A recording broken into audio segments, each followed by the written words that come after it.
Приветствую вас, друзья! Сегодня у нас встреча с Эрлом Холдером, владельцем студии мастеринга Hdqtrz, одного из судей Грэмми, мастеринг-инженера, который работал с невероятным количеством суперзвезд, от Public Enemy до Бейонсе.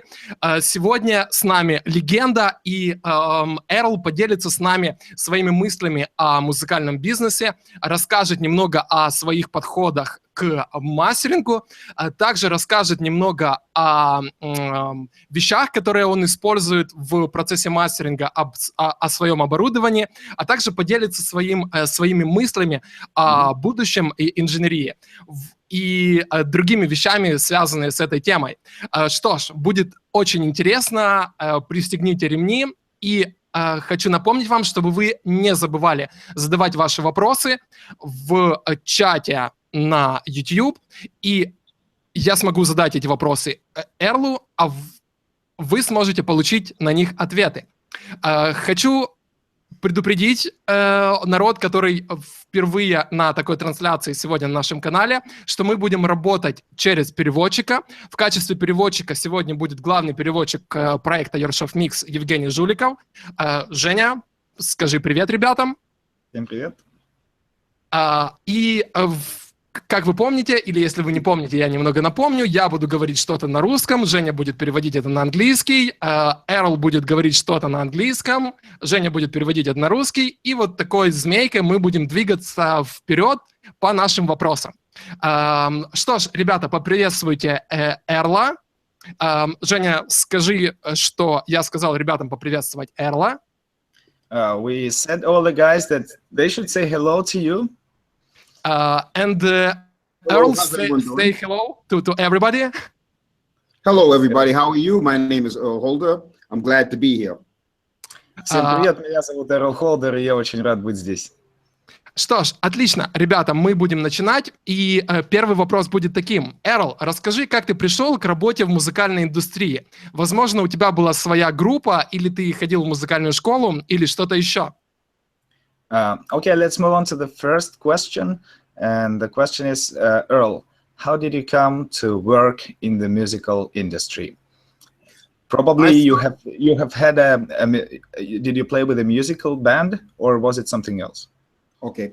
I started in music when I was 13 years old. I am 59 right now. When I started initially, I used to sneak into the bedroom and get my father's guitar and play it and learn how to play it, right? One day he caught me and decided I needed to go to a music school, right? Я начал... Okay, Earle, we need to cut your speech into the parts because Женя need to translate it. In little chunks, maybe 2 to 3 sentences, that would be great. Okay. Yeah. Okay, great. Я начал заниматься музыкой в 13 лет, сейчас мне 59. Началось все с того, что у моего отца была гитара, говорит Эрлл. Я брал эту гитару и играл на ней, и все это дошло до той точки, когда папа просто взял меня и сказал, пора тебе идти в музыкальную школу. My father sent us to a music school to learn how to play an instrument. I started off playing bass guitar. Отец отправил его и брата его в музыкальную школу, и Эрлл начал играть на бас-гитаре. Later on, we formed a band, and my father managed us, and he managed us for quite a few years in New York. И потом они в Нью-Йорке организовали свою группу, и их же отец стал их менеджером, и достаточно долгое время им продолжал быть. After that, I learned about recording from Jimmy Kennedy from the group called the Ink Spots in New York. После этого Эрлл узнал о записи от Джимми Кеннеди, от группы, которая базировалась в Нью-Йорке, называлась Ink Spots. I became more interested in how music sounded as opposed to playing the instrument. И ему стало интересно более не то, как играть на инструменте, а как вообще звучала музыка. Later, I took an interest in recording. long before mastering. Перед тем, как заинтересоваться мастерингом, он заинтересовался записью. I found that craft was fascinating and there was quite a bit to learn. Он понял, что это замечательное и увлекательное искусство, и там есть многому чему поучиться. After a number of years, I became involved in the mixing portion of the industry, learning how to mix. Через некоторое время он оказался вовлечен в сообщество, то есть начал заниматься сведением, начал изучать сведение. I was still not satisfied with the sound of music, so I moved further on into mastering. Он все еще не был удовлетворен звучанием музыки, поэтому двинулся дальше и начал заниматься мастерингом. Mastering took many years because I had to learn how to develop my ears. Это заняло у него долгие годы, потому что ему пришлось научиться тому, как развивать свое ухо. I also had to learn how to understand this equipment here. All equipment is different. You have to learn how to use this. И также ему пришлось научиться обращаться с оборудованием, которое у него здесь находится в студии. Все оборудование разное, и нужно знать точно, как им пользоваться. I would spend 15 to 20 hours a day in the studio trying to learn this equipment and find out what impact it has on different types of music. Он проводил по 15-20 часов в сутки на студии с оборудованием, пытаясь понять, как именно оно влияло на разные типы музыки. I still was not satisfied, so I put a request out on the internet to find another engineer that would be willing to work with me to develop a tool to make the music even better. Он все еще не был удовлетворен звуком, и он нашел второго инженера, который смог бы работать с ним и разработать инструмент, который каким-то образом влиял бы на звук. I came across an engineer located in Australia named Pavel, who you interviewed last week, a couple weeks ago. Last month. Last month. Yeah. And he had developed a prototype of a software similar to what I was looking for. Он нашел инженера такого в Австралии, звали его Паво, да, правильно? Я понял, Паво. Да. И как раз в то время он разработал прототип такого инструмента, который искал Earle. I worked with him for about a year initially in the design of the software to let him know what mastering engineers are actually looking for. And upon release, I flew to New York and met with EQ magazine. Он проработал с ним год, рассказывая ему, что именно нужно мастеринг-инженерам от такого программного обеспечения. И после этого переехал в Нью-Йорк. И, sorry, what was the name of the magazine? EQ. EQ. И начал работать с журналом, да, EQ magazine. Like EQ. Yeah. I met with an individual named Craig Anderton, and he wanted a copy of the software to test it. Он встретился с человеком по имени Крэг Эндертон, и он попросил у него копию этой программы, чтобы протестировать ее, попробовать. 2 weeks later, he called me and said that they want to give us an award for the best software of the year. Через 2 недели он перезвонил и сказал, что они заслужили, они дадут им награду за лучшую программу года. He informed me that another magazine has to also agree and say the same thing. So he gave a copy to Keyboard magazine, and they too agreed with him that this was the best software. Он сказал, чтобы это произошло, нужно, чтобы с этим согласился еще один журнал Keyboard. Он передал им копию этой программы, они тоже согласились. After we received the award, all of the magazines around the world started contacting us to do an interview and talk about the software. At this time, sorry. после того, как мы получили награду, с нами начали связываться все журналы по всему свету и просить устроить интервью. At the time, I was working with Public Enemy, so I decided to master a few of their albums using the software, and I noticed that we had gotten rave reviews on the sound. Тогда я работал с Public Enemy, и я решил использовать эту программу при мастеринге их материала. И мы получили определенные отзывы о звуке. Even though the software is suitable for mastering, I still like analog equipment. I like the sound of analog. Not to take away from Hobble. Hobble is fine. It is perfect. But there's still genres of music that require certain sound, and you have to be able to provide that for them. Earle так и остался, то есть он говорит, что он остался фанатом аналогового, приверженцем аналогового способа мастеринга. Нет ничего плохого с программой. Олег, напомни, как название ее? Harball. Harball, да. Yes. Она отлично работает, но есть определенные типы музыки, где все же требуется аналог. Подожди, вот эту вещь нужно будет перевести Эрлу. Скажи ему, что я недавно разговаривал с Андреа Занини, мастеринг-инженером из Италии, и он использует похожий подход к работе, но он использует Nebula и аква-плагины акустика аудио вместе с Harball. То есть вот этот софт, максимально похожий на аналог, является, ну, как бы заменой аналогу, который использует Earle. Но подход к работе выходит очень похожий. Oleg is saying that he recently spoke to Andrea Zanini from Italy, a mastering engineer, and yes, he has quite a similar approach to that, but only that he uses the Nebula and Aqua plugins.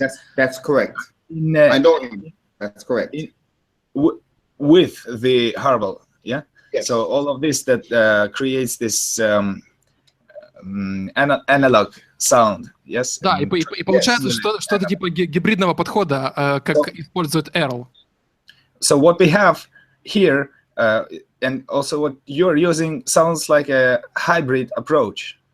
Yes, first when I receive a song, I open it up in Harball and check to see if there's any rogue resonances or abnormal peaks before I send it to a compressor, because I don't want the compressor acting on the wrong peaks. Huh. So I balance the audio first with Harball. Первое, что делает Earle, когда получает аудиоматериал, он загружает его в Harball и смотрит, нет ли там каких-то ненормальных пиков. Перед тем, как подать этот звук на компрессор, для того, чтобы компрессор, он хочет знать, что компрессор не срабатывает на лишних пиках. То есть, получается, проверяет звук подаваемый до того, как он подал, да? Да, чтобы компрессор просто не правильно работал и не от лишней какой-то информации. То есть ты имеешь в виду, что в записи может быть, например, слишком много низких частот, и компрессор из-за них будет срабатывать слишком агрессивно, правильно? So what you're saying is, in general, say you have too much low frequencies in the recording, and then these low frequencies will drive the compressor too hard. Yes. So I attenuate those frequencies by reducing. I attenuate those frequencies in Harball. So I have almost like a pink noise going across. Ага. Then I send it. То есть он подавляет немножко, срезает эти низкие частоты в Харбле, и у него получается практически спектр розового шума, который он и подает на компрессор. То есть, Earle, ты используешь ручное редактирование в Harball или используешь Intuit Q, функцию, которая сейчас там доступна? Are you using a manual editing mode, or do you use Q, the function Well, which is I use a manual mode because I know where the problem areas are from my experience. But for somebody new, they can use Q, and it will balance the frequencies automatically. Скажи, какой подход будет более правильным в перспективе? То есть больше ориентироваться на ручное редактирование или все же использовать Q как референс? Он сказал, что пользуется ручным, да, хотя если ты новый человек, то можно... Ты переведи на английский то, что я сказал Эрлу. Ну да, я ж его не перевел, получается. Да. Then, what approach would be best of those two? Okay, here the best approach, if it's a bad mix, if it's a bad mix, manually fix it and then use Q to balance it perfectly. Самый лучший подход был бы, если это плохой микс и там есть проблемы, нужно выровнять их вручную, а потом воспользоваться функцией Q, чтобы идеально выровнять спектр. Но расскажи, какой подход ты используешь чаще в своей работе? Я не думаю, что с твоим уровнем мастеринг-инженера тебе очень много присылают плохих миксов на мастер. То есть это, скорее всего, уже хорошо смикшированные треки. И вот как ты поступаешь в этом случае? Используешь только ручное редактирование или все же прибегаешь к Q?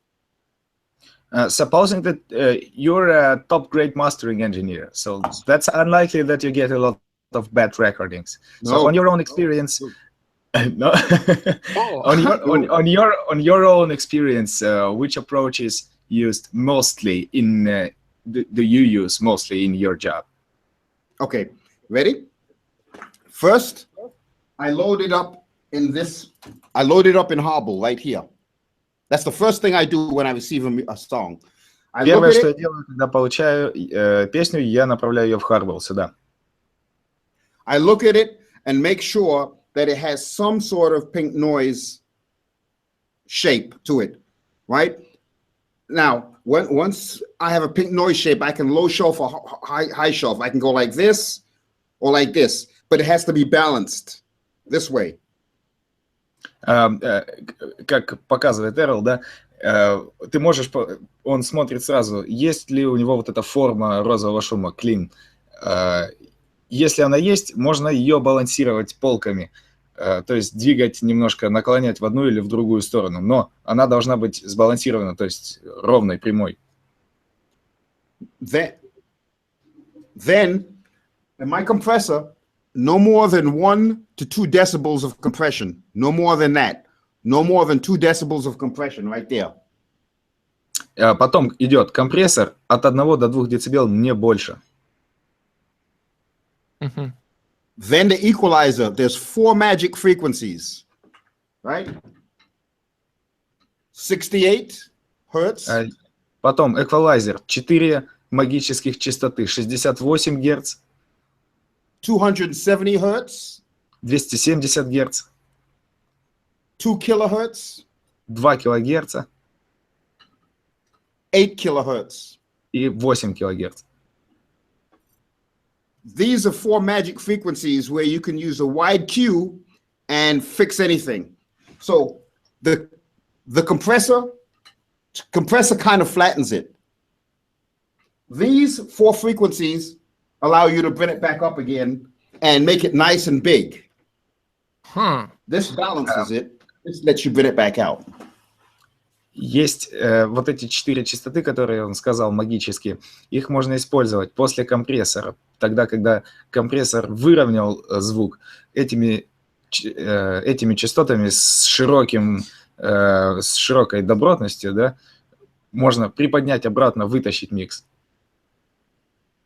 То есть получается, что сначала ты выравниваешь не идеальный микс в Harbel, потом дополнительно выравниваешь его с помощью динамической обработки, а аналоговый эквалайзер уже используешь, чтобы решить не столько технические проблемы, сколько добавить эмоциональный какой-то контекст в микс. So if we understood correctly, first thing you do, you load it in Harbol, then you go to a compressor, then you use the analog equalizer to not to address any technical issues, but just to give more emotion and flavor to the mix. Yeah. Yes. Yeah, emotional context into the mix. Yes, because every genre is different. If it's reggae, they want more bass. If it's rap and hip hop, they want bass and highs. If it's heavy metal, they want mids. So, but you have a balanced mix before you get to that. Must first be balanced. Окей.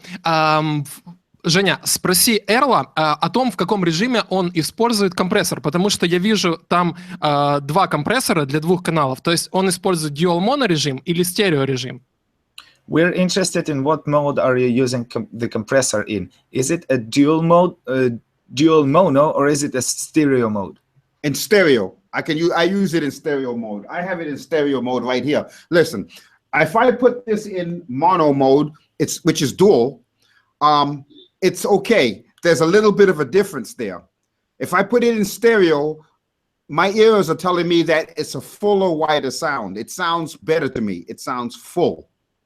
Он использует его всегда в стерео, потому что когда он переключал его в моно, он работает, но немного не так, есть разница. Если он работает в полном стерео, он звучит, весь микс звучит более полно, как будто это какая-то целостная вещь, стерео. Okay, you can continue. Okay. Now it goes to my L2. That's a limiter. Okay. Потом звук идет в L2 лимитер. I leave it at 5.9 as far as my threshold. 5.9. No more than that. My gain reduction is no more than about 3 or 4. Right here. My gain reduction of my release, no more than 3 or 4 decibels, because I only want to catch small peaks. I don't want to kill the record. Потом звук поступает в лимитер L2. Там у него установлен порог где-то 5-6 дБ, не ниже. И, соответственно, порог он выставляет так, чтобы уменьшение гейна было от 3 до 4, не больше 4 дБ. Да, чтобы самые быстрые пики поймать, да? Чтобы не убить микс и чтобы поймать только самые пики, да. Хорошо, Эрл, что ты скажешь, если лейбл позвонит тебе, вот ребята из лейбла позвонят и скажут, ты знаешь, Эрл, нас не устраивает, что ты поймал всего 3-4 децибела пиков, мы хотим получить большую громкость, мы хотим быть loud and proud. Переведи. Okay, then what happens if the guys from the label, they call you up and say, okay, Earle, we're not satisfied with you catching only the peaks. We want to be loud and proud, and we want to have a lot of loudness in the mix to be more loud. Right, that's no problem. That's no problem. Also, I can do that. Here's what happens. When the mix is balanced, here, when it's just balanced, and you give it some character right here. After it goes through here,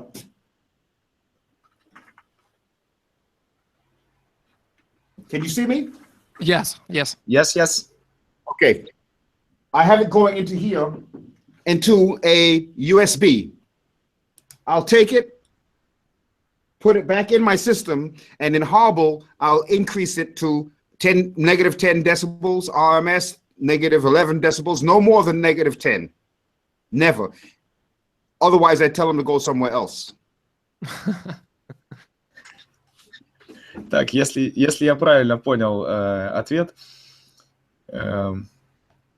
что, значит, делает Earle, он берет вот эту вещь без проблем, он говорит, можно сделать. Берет из лимитера, достает флешку, да, вставляет ее, отправляет микс в Hardball, выставляет там громкость до 10 РМС, минус 10 дБ.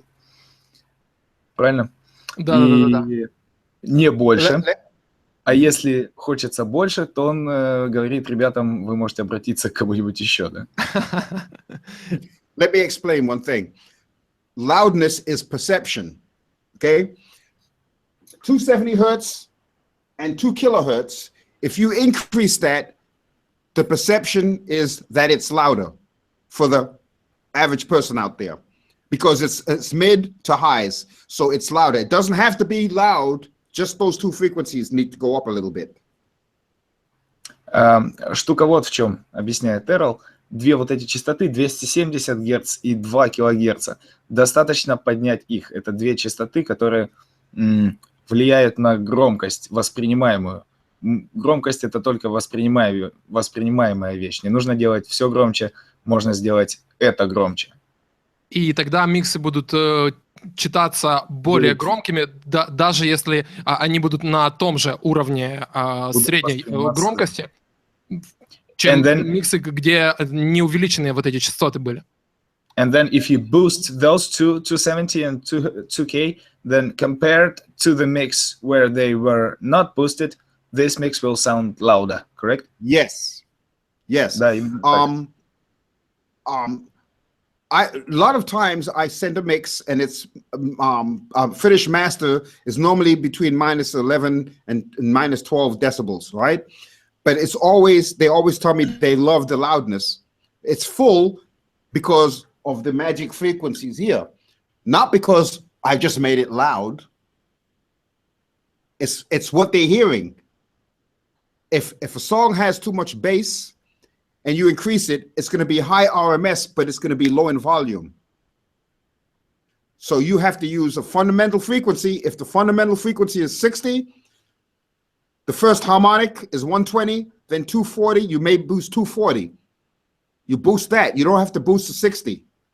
You boost the second or third harmonic. Он поясняет, что микс получается по РМС приблизительно такой же, то есть 10-12, да, минус 10-12 дБ.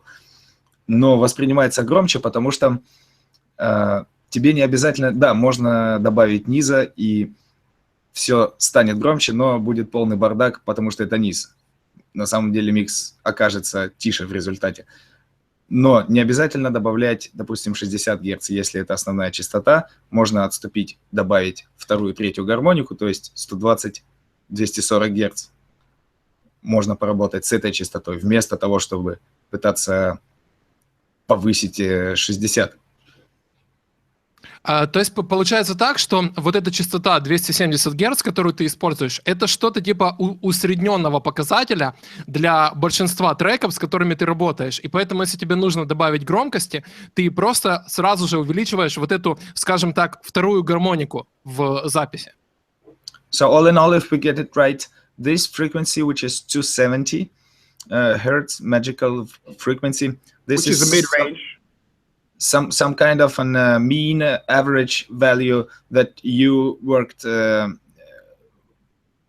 you have developed from your experience that would help in many different mixes to make them seem louder, to the human ear. Yes. И скажи, что это типа усредненное значение второй гармоники, да, насколько я понимаю? And as far as we understand, it's the average mean value of the second harmonic. Second harmonic, correct. Well, from when you look at a waveform, you look at the highest peak on the left.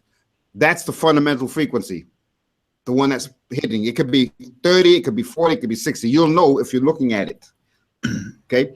You go to second harmonic. If you boost that, then it would play. Even on small speakers, it would sound good because small speakers don't go down to 30 and 40 and 50 hertz. They may start at 80 hertz. So you need to boost the second harmonic so that when they play it in headphones or small speakers, small speakers, it still sounds good. Получается, нам совершенно не обязательно, да, так как музыка играется, будет проигрываться на разных системах, не обязательно совершенно на больших колонках. Возможно, эти колонки вообще не приспособлены для того, чтобы воспроизводить такие частоты, низкие частоты, которые мы пытаемся усилить, пытаясь добавить громкости или баса. Возможно, их частотный диапазон вообще начинается с 80 Гц, например. Поэтому, если посмотреть на синус, да, на звуковую волну, фундаментальная опорная частота будет в самом начале, самый первый пик. Та частота, которая составляет вторую гармонику, вот как раз она будет хорошо звучать и хорошо воспроизводиться именно на маленьких системах. Вот он показал, допустим, на мобильном телефоне или в наушниках стандартных, да, там от iPhone или еще чего-то. Вот для этого это делается. То есть за счет этого и воспринимается больше громкость. То есть, если я понимаю правильно в этом контексте, вот для того, чтобы добиться сбалансированного звучания и при этом хорошей громкости, ты используешь вот эти, скажем, 3 этапа, то есть харбл, компрессор и мастеринговый эквалайзер, и этого бывает достаточно для того, чтобы любой микс, неважно, насколько хорошо или плохо он сделан, привести к адекватному звучанию. So basically this system, this setup that you use, the harble, the compressor, the equalizer, that is the limiter, that is basically all that you need to bring any mix to sound good. Yes, yes. I've done this for the last 22 years. Да, я так поступаю, я так работаю уже последние 22 года. Эрл, расскажи вот о чем.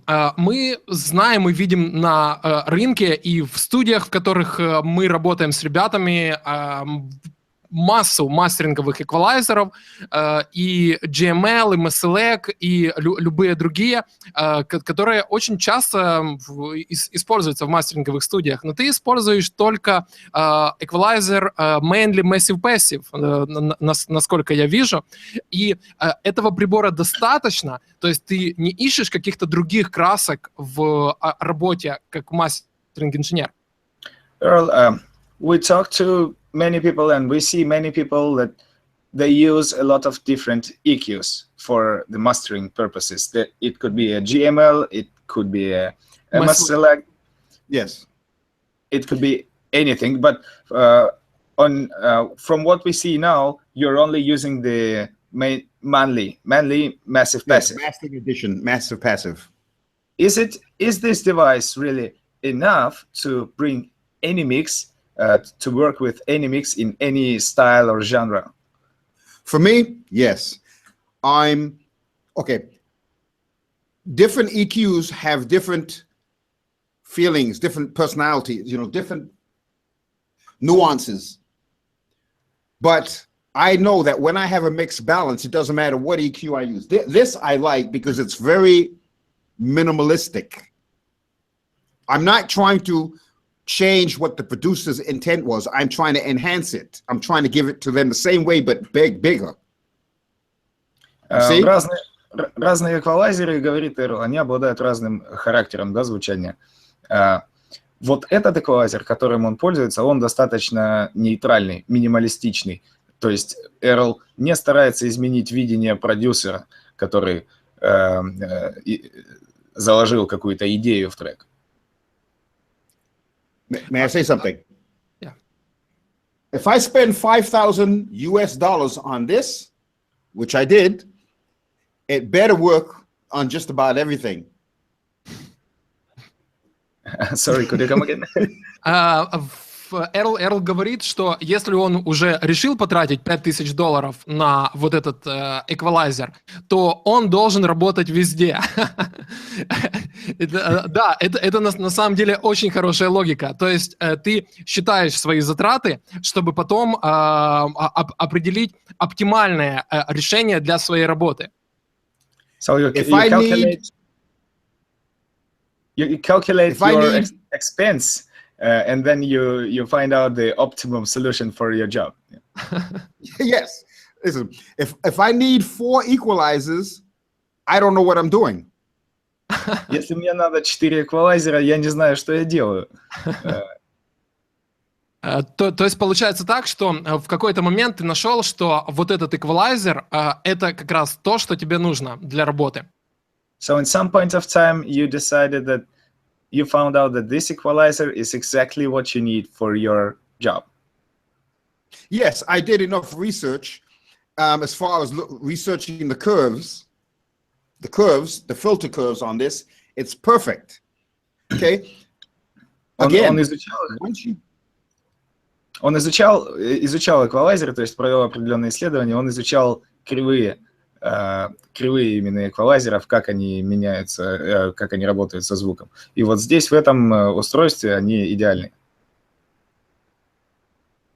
This is what folks have to remember. When you balance your audio before this, balance your audio, then go through this, it's always going to be good. But most people don't balance their audio before they put it through the analog gear. Это вот вещь, которую мы должны запомнить, да, и вынести. Нужно сбалансировать звук перед тем, как подавать его дальше в аналоговые вещи. Если это сделать, то оно практически всегда будет звучать хорошо. Но нужно сначала сбалансировать его. То есть, смотри, Эрл, получается вот такая ситуация. Многие инженеры, многие продюсеры очень надеются на аналоговое оборудование, что мастеринг-инженер возьмет и все исправит просто из-за того, что у него есть дорогое аналоговое оборудование. Но получается, что аналоговое оборудование в каком-то смысле не панацея.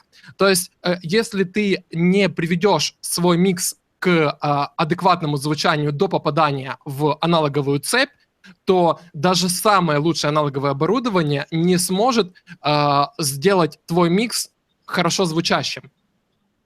Okay, many people out there, they say, okay, we have a mix, we'll send it to a mastering engineer who owns a lot of expensive analog equipment. Right.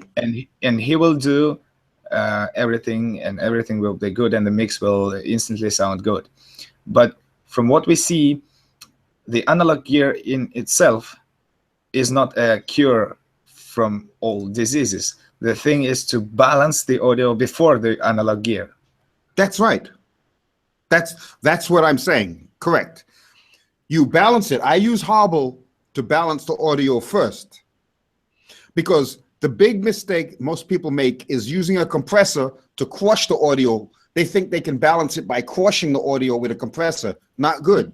Now you've taken away from the song. You have to balance the frequencies, then put it through a compressor. Very small compression, very little compression, if it's balanced. Да, именно так, мы правильно все поняли, потому что очень многие люди совершают эту ошибку. Они думают, я сбалансирую микс путем компрессии, и подают микс на компрессор, но не выровняв его. И получается, что они наоборот, они забирают, да, энергию из микса. Это неправильно, сначала нужно выровнять микс, сбалансировать его, и потом подать на компрессор, совсем немного, от 1 до 2 дБ компрессии, сделать свое дело. Отлично. Okay, you can continue. Okay. Some people told me they like to use a multi-band compressor. You don't need a multi-band compressor if you EQ properly. The most important job is to EQ first. Why use a multi-band? Because they don't want to EQ. Некоторые люди говорят, мне нравится использовать многополосный компрессор. Тебе не нужен многополосный компрессор, если микс выровнен по частотам. И если сделана правильная эквализация, все можно сделать обычным компрессором. То есть получается такая система, что если ты чувствуешь, что тебе нужно использовать многополосный компрессор, значит с твоим миксом что-то явно не то. So the system is, the idea is if you feel like you have to use a multiband compressor, then probably you have a problem in your mix before. Yes. Yes. Yes. И You have to fix the mix. И получается такая ситуация, что если у тебя есть многополосный компрессор, и ты уже решил его использовать, то все-таки лучше от него отказаться, а уделить больше времени эквализации. Правильно я понимаю? So basically, if you have a multi-band compressor at hand and you have decided, you have made a decision to use it, probably you'd better to stick to proper EQ first and just refuse to use the multi-band and get back to the EQ. Yes, this is a art. This is a specialized craft. The reason why people use a multi-band is because they don't have a way of identifying those peaks. To attenuate those peaks. Once you identify the peaks, like we do in Hobble, I can see it. I put a peak limiter there. I'll bring it down. Now it's even with the compressor. It glues together nicely. With minimum compression, it's very nice, juicy sounding. Да, все правильно. Причина, почему люди стремятся использовать многополосный компрессор, это все идет от того, что у них нет способа наблюдать и отследить эти пики. То, как мы делаем это в Hardball. Мы видим их там. Я, говорит Earle, вставляю пиковый лимитер здесь и здесь. И все, в общем-то, получается все отлично. Микс сбалансирован, подается на компрессор, чуть-чуть компрессии, все звучит замечательно. Earle, расскажи немного о том, почему ты в этом случае не используешь динамическую обработку, которая доступна в Hardball. На самом деле компрессор, который разработал Пава, работает, мне кажется, вот как раз таким же путем, как ты используешь аналоговый компрессор. То есть очень легкая компрессия, и детектор работает не слишком агрессивно. Then why not use the inbuilt compressor, which is inside the Hardball? Because it's fine. That's no problem. You can use the inbuilt compressor in Hardball is fine. It's just that some songs I have to go analog. I've done mastering just with Hardball, but because of the variety of artists that I have and the types of music, sometimes I have to give them this right here because of what they want. Ничего абсолютно неправильного. Everything is no tool fixes everything. Нет ничего неправильного в том, чтобы пользоваться компрессором, который встроен в Hardball. И я делал мастеринг на нем, но просто из-за большого разнообразия тех артистов, и тех миксов, которые к нему поступают, некоторые просто требуют вот того, что у него стоит из аналога. May I say something? If you use the compressor in Hardball, do not use more than 2.1, ratio of 2.1. И он дает совет, если будете пользоваться компрессором в Hardball, не выставляйте соотношение больше 2,1. На самом деле я пробовал чисто ради эксперимента установить больше соотношения, но это реально тяжело сделать. То есть Пава сделал вот эту линию настройки такой, что ты просто не можешь установить значение ratio выше 2:1. Чаще всего получается что-то типа 1,5:1. If you use... go. Then Oleg says, I've tried to make it more than, as I say, 2.1, but Pavo, he made the interface and the controls so that you don't get 2.1. Most of the time you get 1.5 or something. So you know. No. Okay. At the bottom of Hardball, when you move the dynamic node over, that's where the numbers are at the bottom. when you get to 2.1, you stop. If you go to 3 or 4 or 5.1 without, and you're not balanced the audio, the music sounds smaller. It's too much compression. You only want enough compression to minimize the dynamics a little bit so that it still sounds big. Эрл говорит, там внизу, где настраивается этот параметр, просто не ставьте его больше, чем 2,1. Если мы выходим в 3 и в 4, музыка, это слишком много компрессии. Музыка начинает звучать меньше, сжимается и звучит не так, как при более слабой компрессии. Если компрессия слабая, она начинает звучать широко. Вот, кстати, вопрос касательно пространства микса. Эрлл сказал, что при увеличении компрессии миксы становятся меньше, но я вот запланировал себе вопрос и обязательно его прямо сейчас спрошу. Я, когда слушаю мастера, которые сделал Эрлл, я всегда оказываюсь в небольшом замешательстве, потому что пространство этих миксов прямо вот огромное. Вот ты когда слушаешь запись, ты видишь вот эти все планы, видишь погружение в вот эту запись. Как Эрлл добивается этого только с помощью компрессора и эквалайзера? Это для меня пока непостижимо. It's okay to use higher compression only in mixing, not in mastering. Because in mixing, you want to control it more. You want a sound you're looking for. Добавление к предыдущему вопросу, что можно использовать более высокие соотношения при сведении, но не при мастеринге, потому что при сведении нам нужно больше контроля. Earl, Alex asked a question. He said, for example, when he listens to your masters, there is always a space which is just, they are all like they are in some sort of a huge space. They sound huge. How, and it's a mystery still to him and to me and maybe to many people out there. How do you achieve all of this just with a compressor and an equalizer?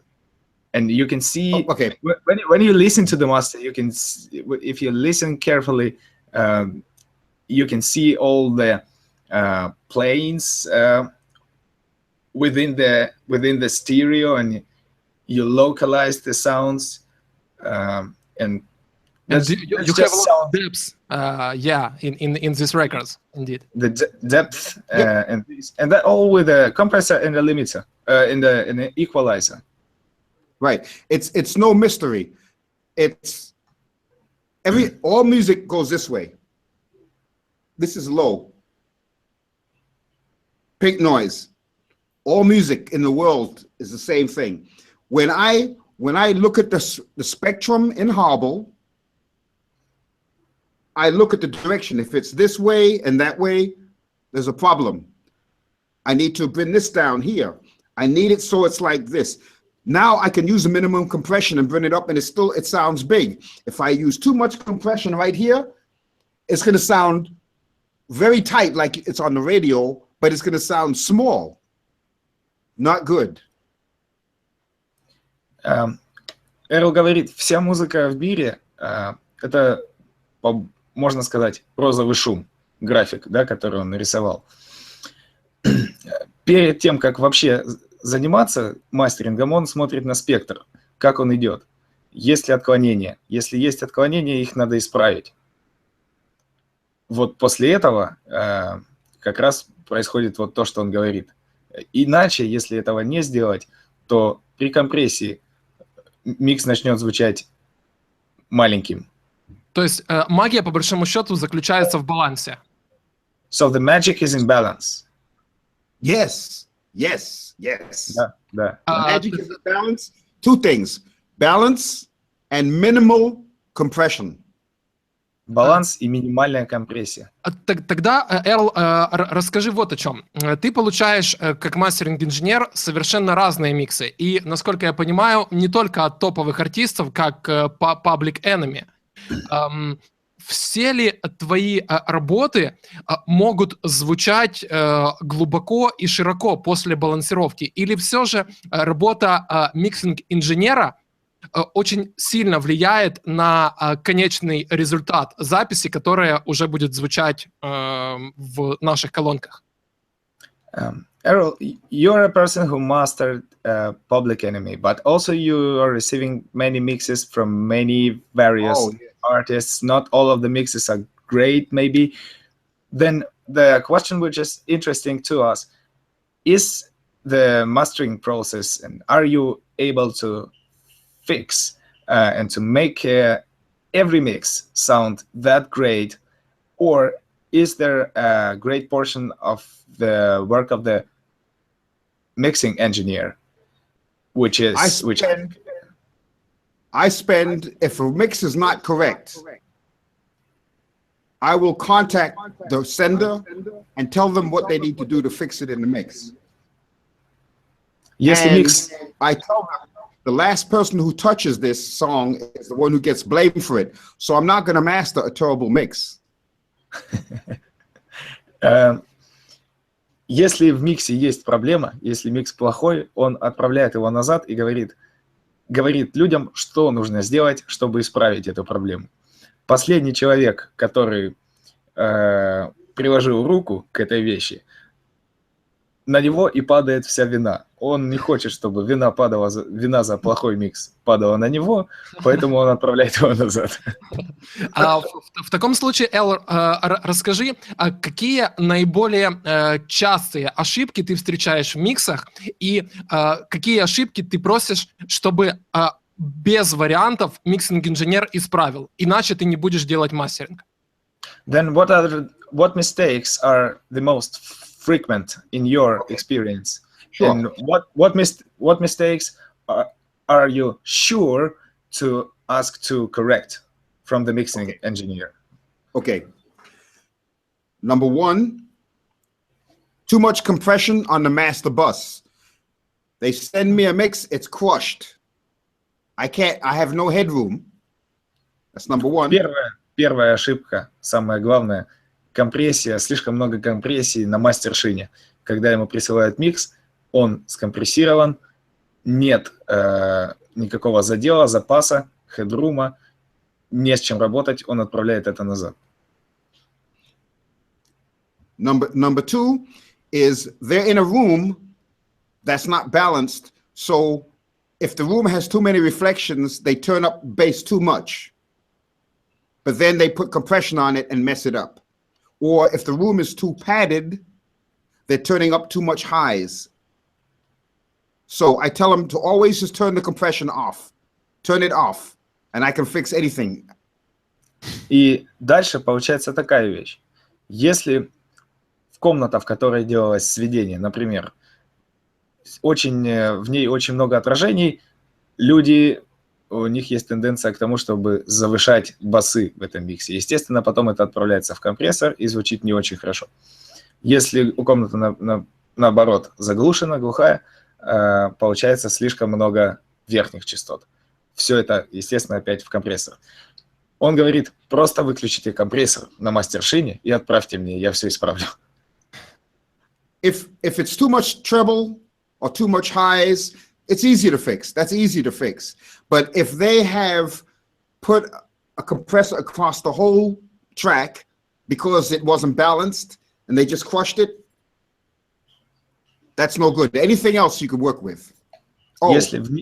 Если в не скомпрессированном миксе, да, слишком много баса или слишком много верха, это очень просто исправить. Но если после этого его подали в компрессор и придавили, это исправить уже практически невозможно.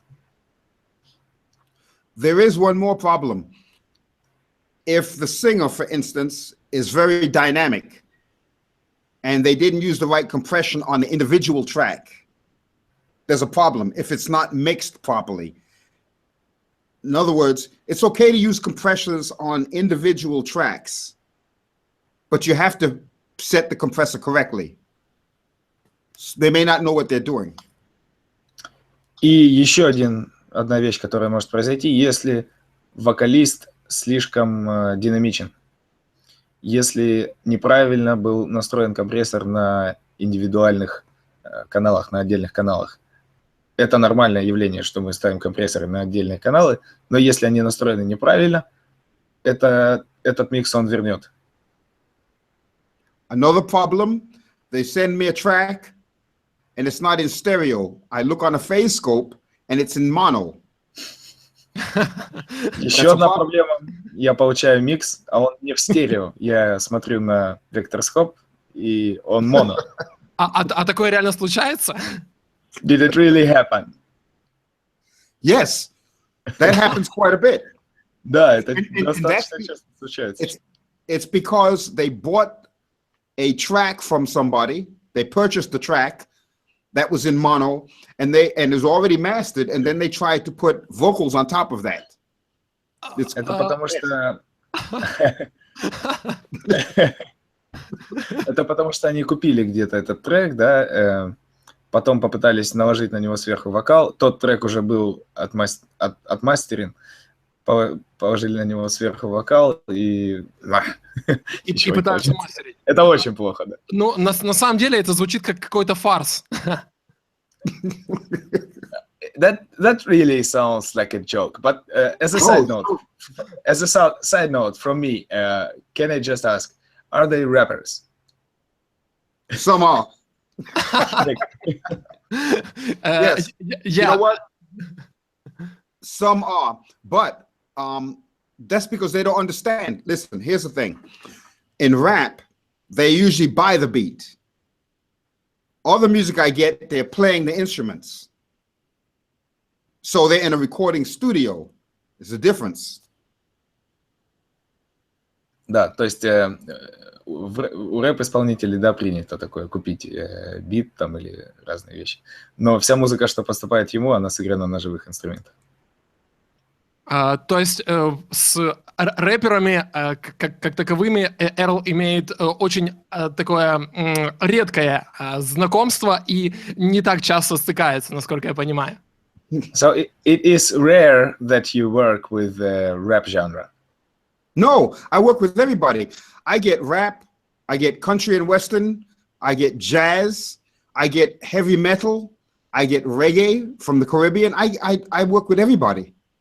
Нет, он работает со всеми, то есть ему и в рэп-стиле поступают миксы, и метал, и регги из Карибского региона, то есть всякие, разные, все. Отлично. У нас есть несколько вопросов в чате. Скажи об этом. We have several questions in the chat, in the text chat. И эти вопросы как раз вот в данном контексте, я думаю, будут уместными. So in this context, we think they will fit in the conversation. Дмитрий Форс спрашивает, а если нужно приблизить голос и исправить баланс в записи, это можно сделать на этапе мастеринга? Dmitry Force asks, if you need to get the vocals, to bring the vocals and make them more upfront, to bring them closer to the listener and correct the balance, is it possible? Yes, you can increase 2K, between 2K and 4K, or you could use a wide Q on the equalizer, and that will bring the vocals out. All vocals are usually between 2K and 5, maybe 5.5K kilohertz. That's where your vocals are. But you have to make sure the other side is balanced. Что тебе нужно, это приподнять, допустим, 2 кГц. Весь вокал, он находится в этом диапазоне от 2 до 5-5,5 кГц. Вот эта вещь добавит именно приблизит вокал, да? Ну, как мы говорим, добавит присутствие. Но нужно условием, да, этого является то, что на другой стороне баланс правильный. Хорошо, у нас есть еще один вопрос. Большое спасибо Эрлу за ответ. У нас еще вопрос есть от Никиты Сивкова. Можно ли использовать вместо компрессии при мастеринге аналоговую ленту или ее эмуляцию в софте? Thank you for the reply. The other question is, can you use, instead of compression, an analog tape or an analog tape simulator in digital. So replace the compressor with a no tape. I wouldn't do that. No. Here's the thing. An analog tape saturates it. In other words, when it gets to zero or go past zero, it does a natural saturation. The wave file becomes a sine wave. It's not this. It's not a square wave. It's a sine. It's a sine wave, right? It softens it, okay? But it's not the same as a compressor for attenuating peaks. You can use an analog plug-in as an effect to give an analog sound or feel. You should really use an analog compressor, I mean a compressor, period, digital or analog, to glue it together. Нет, этого делать не получится по той причине, что лента, она работает немного по-другому. Волна — это синус. Когда этот синус выходит за рамки, с этой вещью, с лентой он не становится квадратной, да, волной, он не обрезается. Он придавливается, но, да, он придавливается, но работает это не так, как компрессор, другим способом.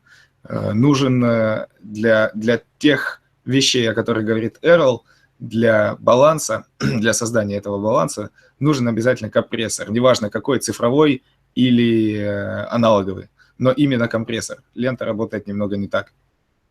Хорошо, большое спасибо за ответ. У нас еще вопрос от Discomatica Music. Очень интересно, что Earle думает по поводу некоторых модных low-fi тенденций, когда звук состаривают или имитируют VHS, например, в таких стилях, как Vaporwave и Cloud Rap. Another interesting question. What do you think about the latest lo-fi tendencies when people, they deliberately get this music to sound in the old-fashioned and simulate the VHS, especially in the latest styles like Vaporwave, yeah. Yes, Vaporwave. That's fine. Yes, that's fine if that's the effect that you want to go with. I mean, there's no rules here, right? You still, at the end of the day, you want that sound that you're looking for, but it still has to be balanced. The main tools are still EQ, compression, limiter. That's the main tools. Now, what sound you want, that's up to you. You can get that through a plug-in. I mean, the lo-fi is just, it's going to be good for another 2 or 3 years, and then they're going to change to something else, but it still has to be balanced. It's just a sound. Some people like a radio sound for after mastering. They want it to sound like it's on the radio. It's okay.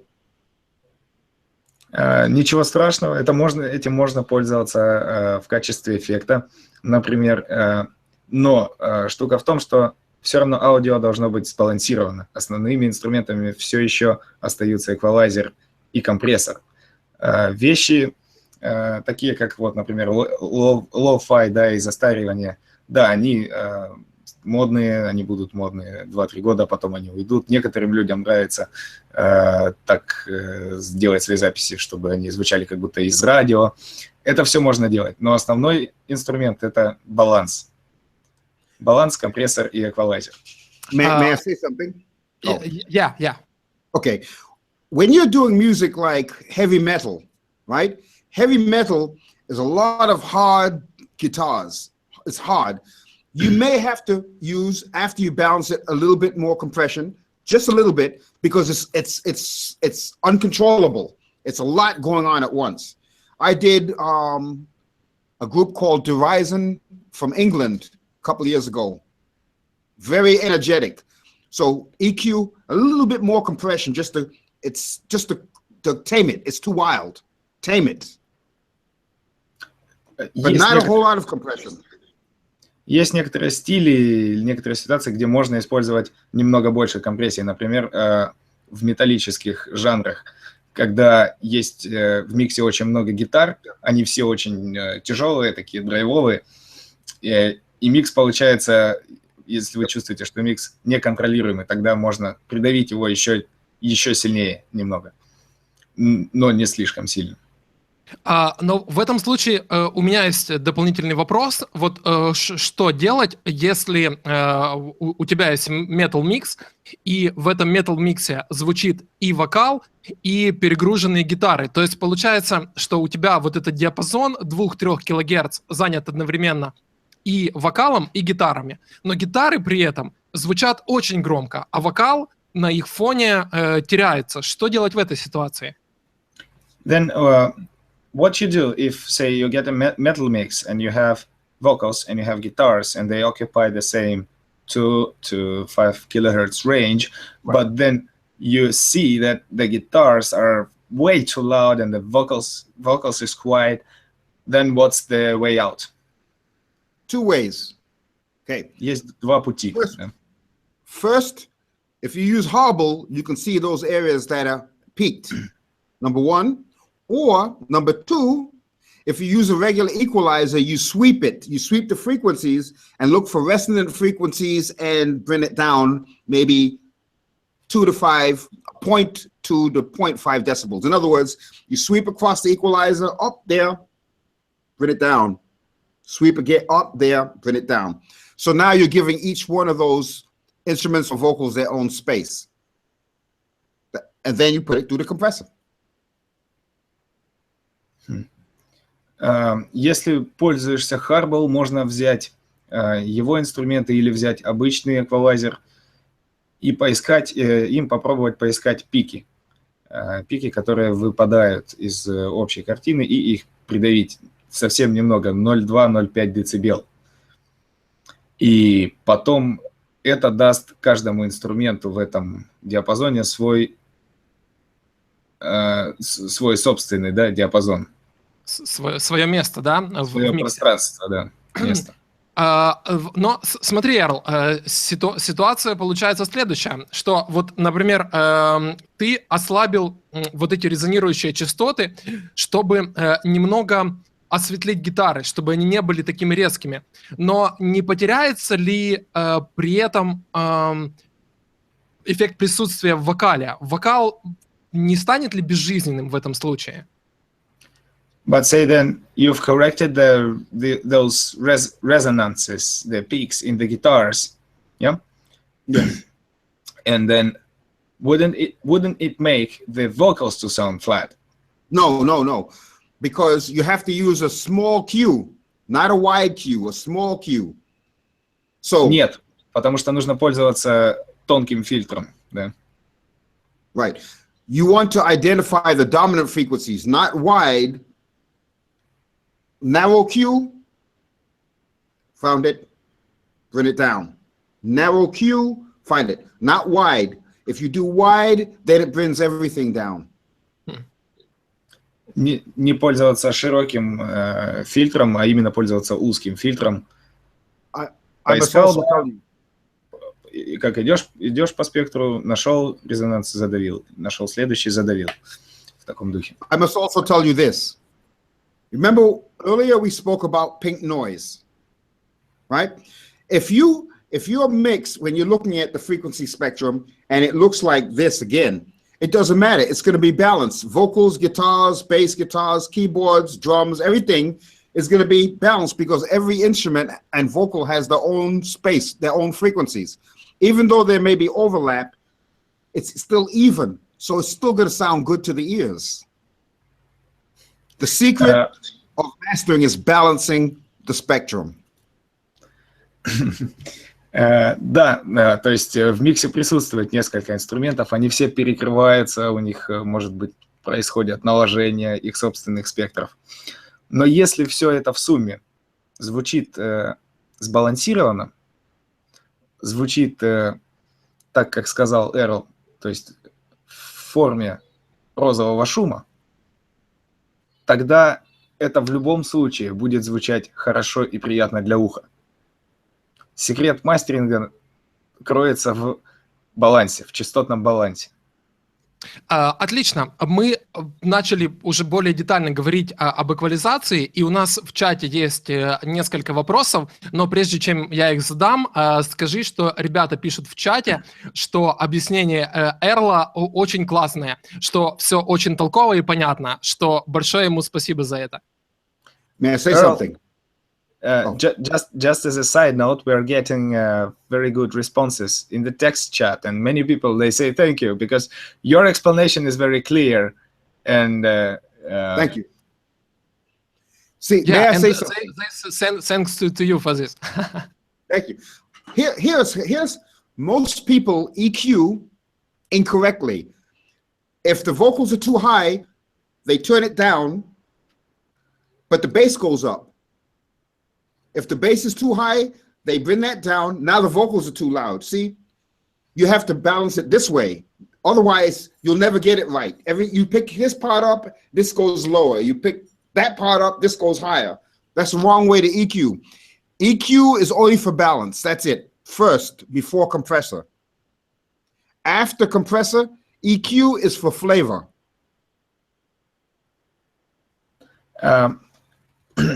Многие люди, да, делают эту ошибку.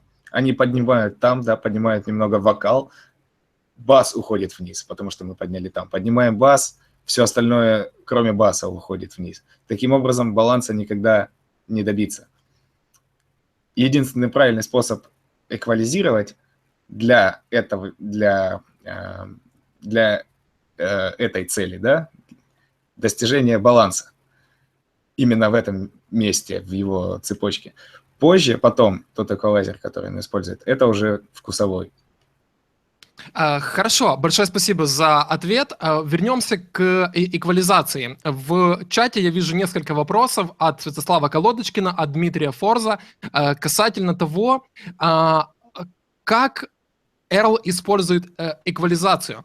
То есть аналоговый эквалайзер работает в режиме mid-side или в стереорежиме. И также в Hardball Earle использует mid-side режим или все-таки стереорежим?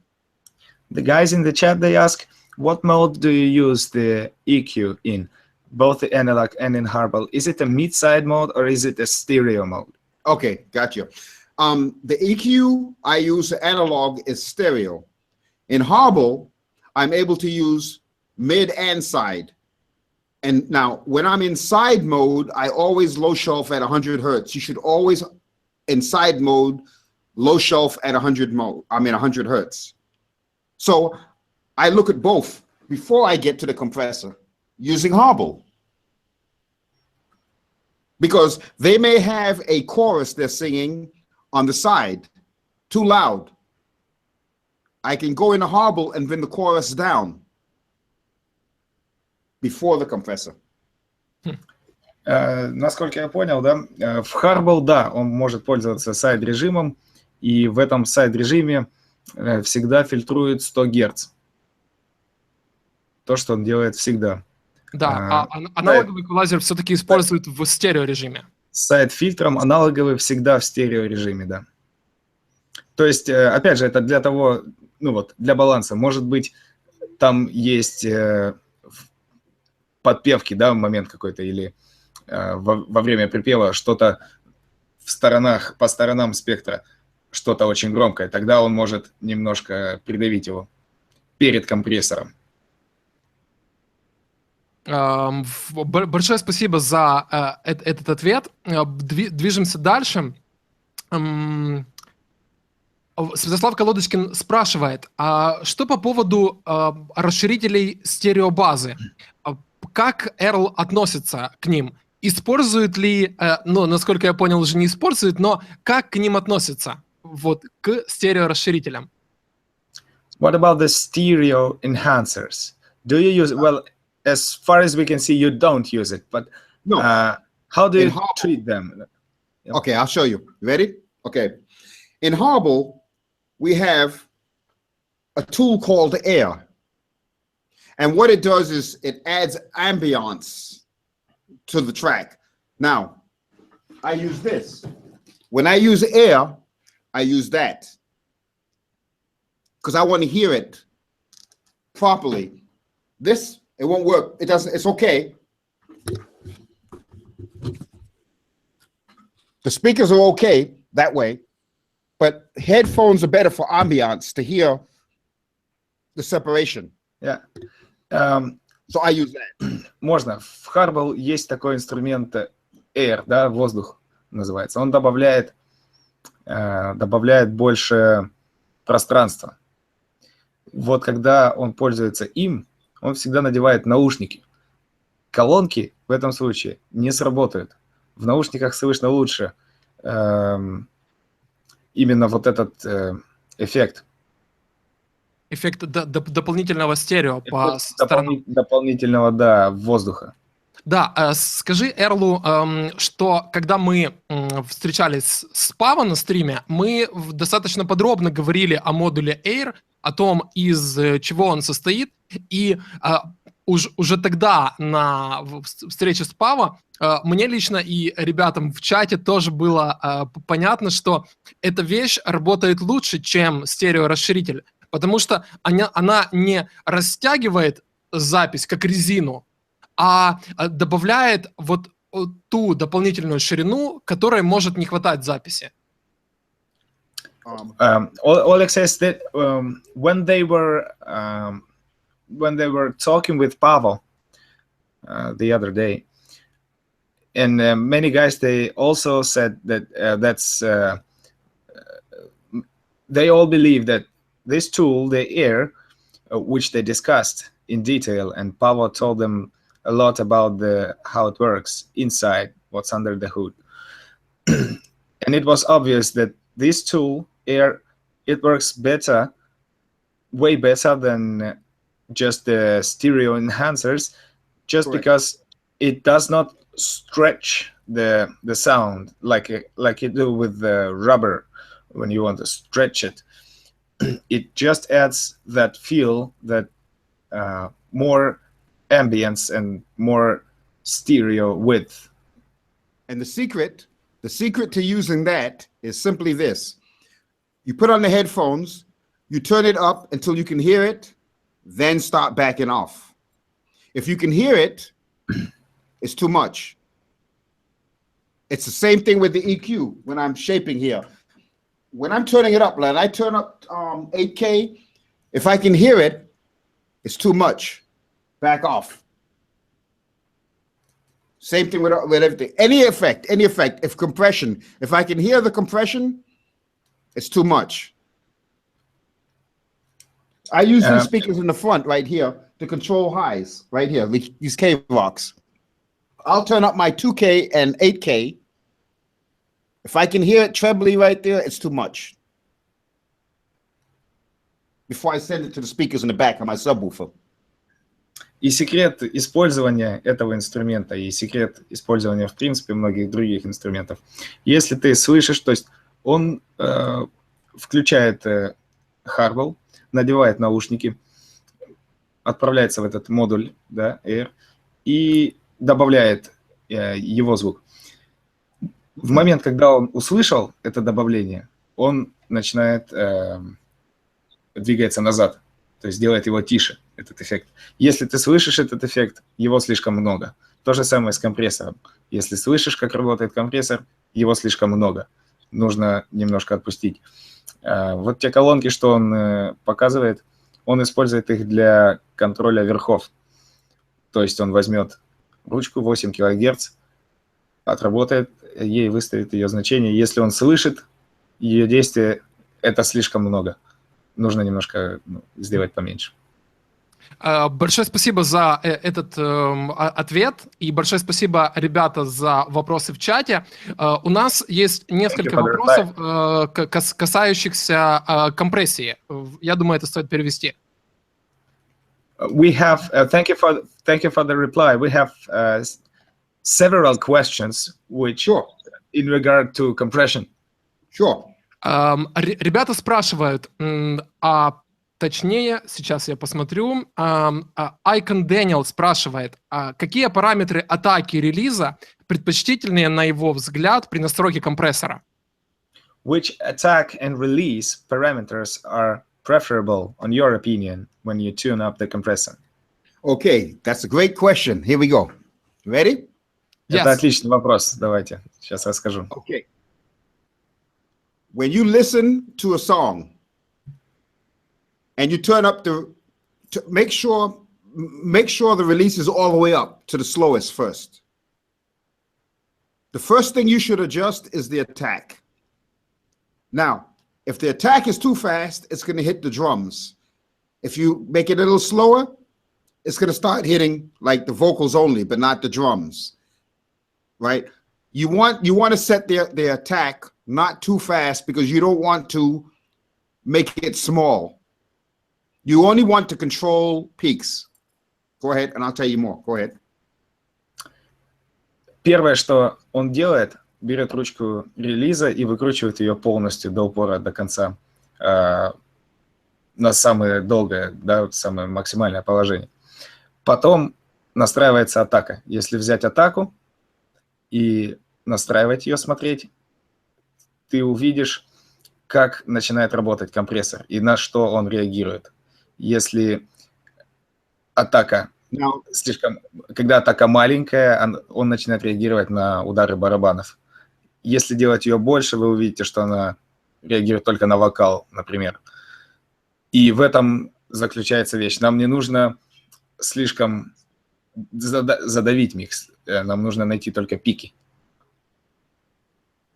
Now the release, you start off with the slowest setting and start going backwards until you can start to see it move in time with the music to the same tempo. When it gets to the same tempo, stop. А потом настраиваем релиз. Берем за ручку, которая уже на самом максимальном положении, и вращаем ее влево к минимальному. И когда мы увидим, что, я так понимаю, gain reduction, да, снижение гейна, когда мы увидим, что компрессор работает в такт музыки, на этом моменте мы останавливаемся. Поэтому... Yeah, you can continue. No, this is why you should only have between 2 to 4, maybe 2-3 decibels of gain reduction on your meter. Because when it's moving in time, it's gluing it. If it's too much compression, if it's going to 5, 6, 7 decibels, then you have pumping. You don't want pumping. You want to glue it together. So it should just move just that, not that, not that, just that. Будет трудновато перевести. В этом и вещь вся состоит.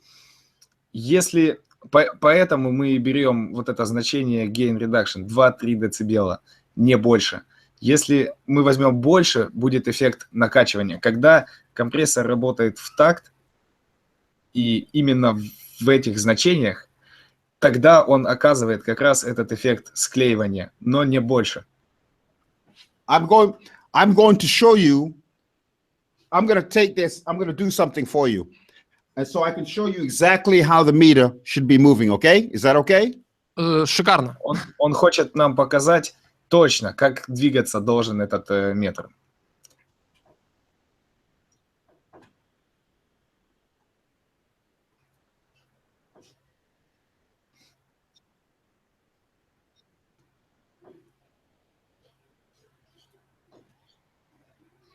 Мы услышим звук? Звук мы вряд ли услышим, потому что звук будет идти из мониторов. Мы же на разных компьютерах находимся. То есть у Эрла компьютер, вот, за которым он сейчас сидит, а другой стоит с другой стороны, по которому он с нами говорит.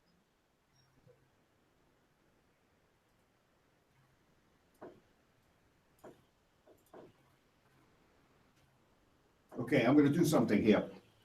Moment. Одну минуту, да, ему нужно кое-что сделать.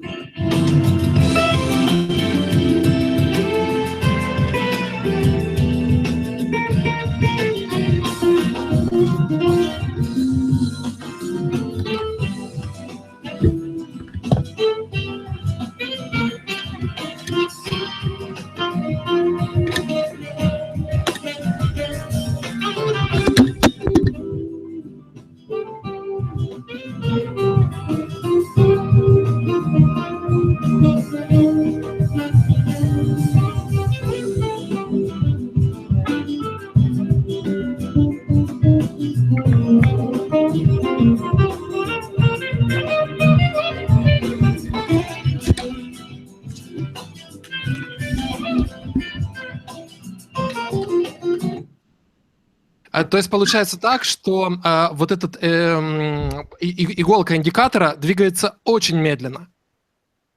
So the needle, the meter needle, it moves very slowly. Yes, but in time. Да, see- но вовремя, вместе с музыкой. Yes, very slowly, but in time. In Очень time. медленно, It's acting но- on the peaks. Но вместе с музыкой она включается, реагирует на пики. То есть идея получается та же, что и в Hardball, потому что вот алгоритм, который мы видели по графикам Пава, он работает как раз вот таким образом. Компрессия работает очень-очень медленно. Атака не съедает барабаны, но в то же время релиз работает таким образом, чтобы запись вот слегка раскачивалась. So it's basically the same principle that we've seen from the discussion with Pavel. The attack is not fast, so that it doesn't touch the drums. That's right. But in time, that it acts on the peaks, and it moves in time, so the music starts to flow. Yeah. Yes. Okay. То есть получается, что идея динамики добиться движения. Если идея вообще мастеринга добиться баланса, то идея динамической обработки в том, чтобы добиться движения и чтобы мы начали танцевать в такт аудиозаписи. So basically, you say that the idea of mastering and the key to mastering is balance, then key to dynamics is getting the music to move, to flow, and make us move in time. Yes. Отлично. Хорошо. У нас есть еще несколько вопросов касательно динамической обработки. Скажи, пожалуйста, Эрлу, что мы поговорили о том, как настраивать компрессор, но ребята в то же время спрашивают, как работать с максимайзером в том плане, как быстро максимайзер должен реагировать на проходящие сквозь него пики. We have discussed the compressor, and the guys out there, they are asking how to use the maximizer in the sense that how the maximizer should react to the peaks that are coming into Which the maximizer? You mean the limiter? Limiter. Yes. Да. Okay, right. Watch. The limiter is supposed to be the next thing. The limiter serves two purposes. It's supposed to make sure that nothing gets past zero and attenuates peaks, but not crushes it. Лимитер служит двум назначениям. Во-первых, он делает так, чтобы ничего не вышло за цифровой порог 0. Во-вторых, он снижает громкость пиков, но не сдавливает их. Watch. Смотрите.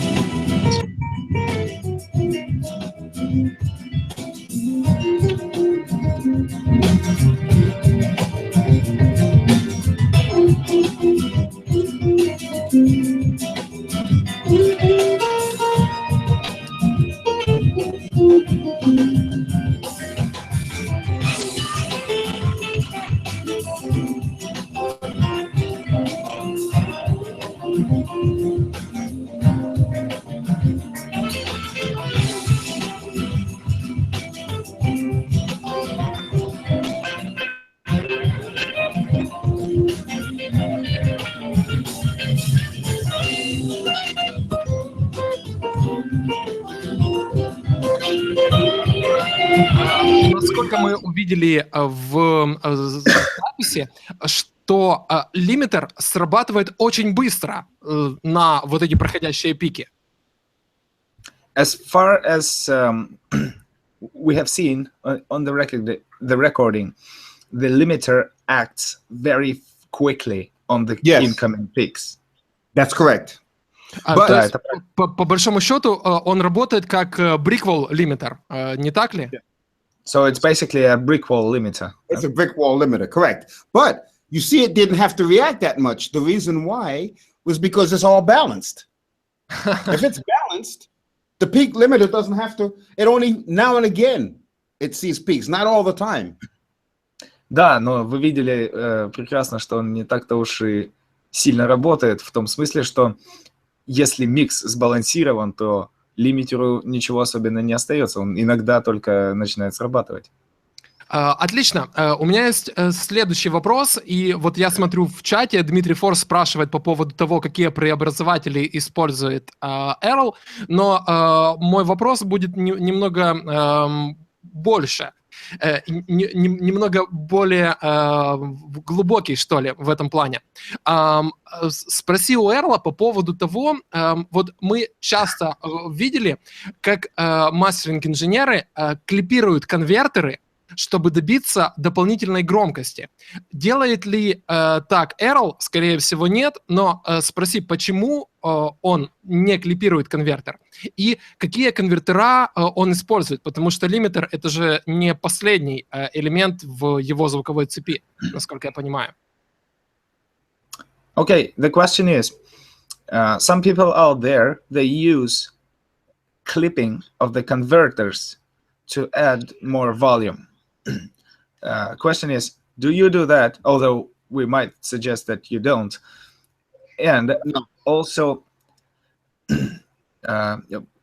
Олег, вторую часть можешь? Вторая часть вопроса заключается в том, какие конвертера использует Earle и вот почему он использует такие конвертера, и, насколько я понимаю, это не лимитер — это не последний элемент в цепи. Все-таки конвертер должен быть после лимитера. And as far as we understand, the limiter is not the last in the chain. The converter is. And what converters do you use? And Why? And why these particular converters? Right. Okay, here we go. I'm old-fashioned. Right? I don't care about all of that. Here's what I do. My limiter right here, I have it set on ultra, which means that that's it, right? Okay. When I'm finished, I send it to this over here. Okay? I put it back in my desktop, and then I open it up in Hobble again, right? And that's for the final picture, just to make sure that it's perfect. Then I finalize it, I'm done. I don't need, listen, be careful of all these things that they want you to spend money on. You have to be good at your craft. You don't have to buy all that stuff. Здесь, да, Earle дает нам очень важный и мудрый совет. Он говорит, я очень консервативен, вот у меня есть лимитер, я его настроил, после этого я выгружаю вещь свою на флешку, вставляю ее в компьютер, вот сюда вот вставляю, открываю ее в Harball еще раз.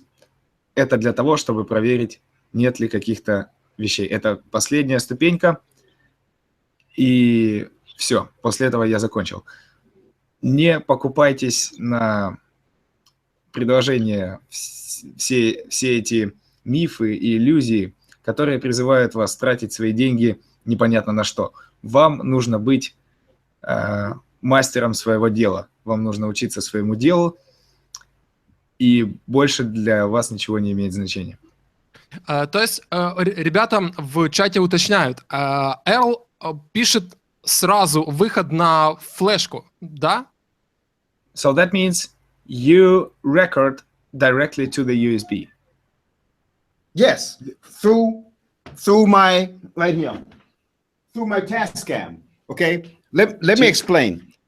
This has, Tascam, correct. This will already have an analog to digital converter. It's already built in. It's not the super expensive type. It's already built in, right? Is it a CD player or a mini disc player? No. This is the SS. Ready? This is Tascam SS-200. Tascam SS/200 модель, в нем встроенный, в нем SS-R200. SS/R200. Dash, not slash, dash. SS. Да, дефис R200, да. R200. Там есть встроенный конвертер, он пользуется им. Yes, it will record to USB or disk, small disk, little disk. Он может записывать на флешке или может записывать на мини-диске. То есть вот эта штука используется в качестве мозга, по большому счету, всей операции. So this is basically the brain of the whole operation. Yes. Да. Simple. Да, на самом деле, вот инструментарий, который использует Earle, очень минималистичный, и записи Earle, которые я слышал, очень разные, и это просто ошеломляет, что одним и тем же инструментарием он добивается совершенно разного звука. Это просто феноменально. So in our opinion, the instruments that you use daily, they are very minimalistic, and from the recordings that we heard, they are very various. They are all different. Yes. And it's amazing that you achieve such diversity with a simple set of tools. See, that's a compressor right there. But I like the tube sound. You see? Вот там компрессор показывает нам Earle. Ему нравится ламповый звук. This is an amplifier for those two speakers.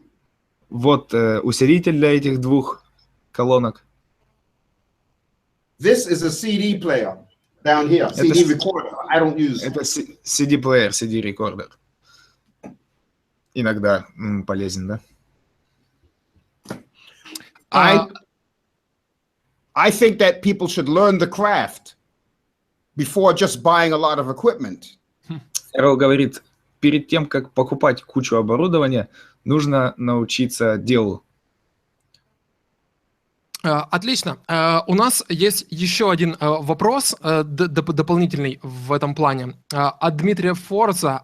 Какой финальный выходной уровень выставляет Earle, прежде чем передать запись лейблу или клиенту?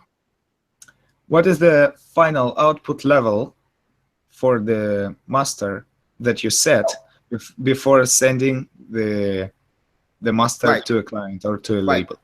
Right. Between -13 and -12. От -13 до -12.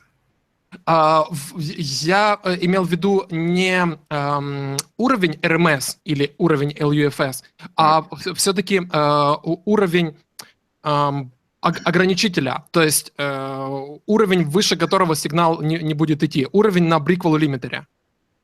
The question was not about the RMS or LUFS, it was about the final level, the Brickwall threshold, the maximum possible level on the limiter.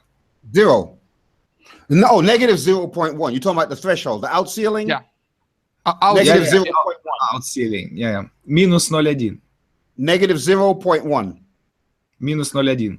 В этом случае спроси у Эрла, не боится ли он, что после конвертирования записи на проигрывателе у него будут появляться вот эти true пики, то есть которые будут превышать 0 дБ полной шкалы? Is it safe? Is such out ceiling safe to prevent those what you call them true peaks when they when the music converts between different medium, and then some of the peaks may appear that are right? Well, okay, now there's some set it at -0.2. That's fine. I have not had any problems with this L2 setting it at -0.1. It doesn't go over. It's a brick wall. It's really a brick wall limiter. It works very well. Now, on top of that, remember, I finished this and I put it back in Hobble.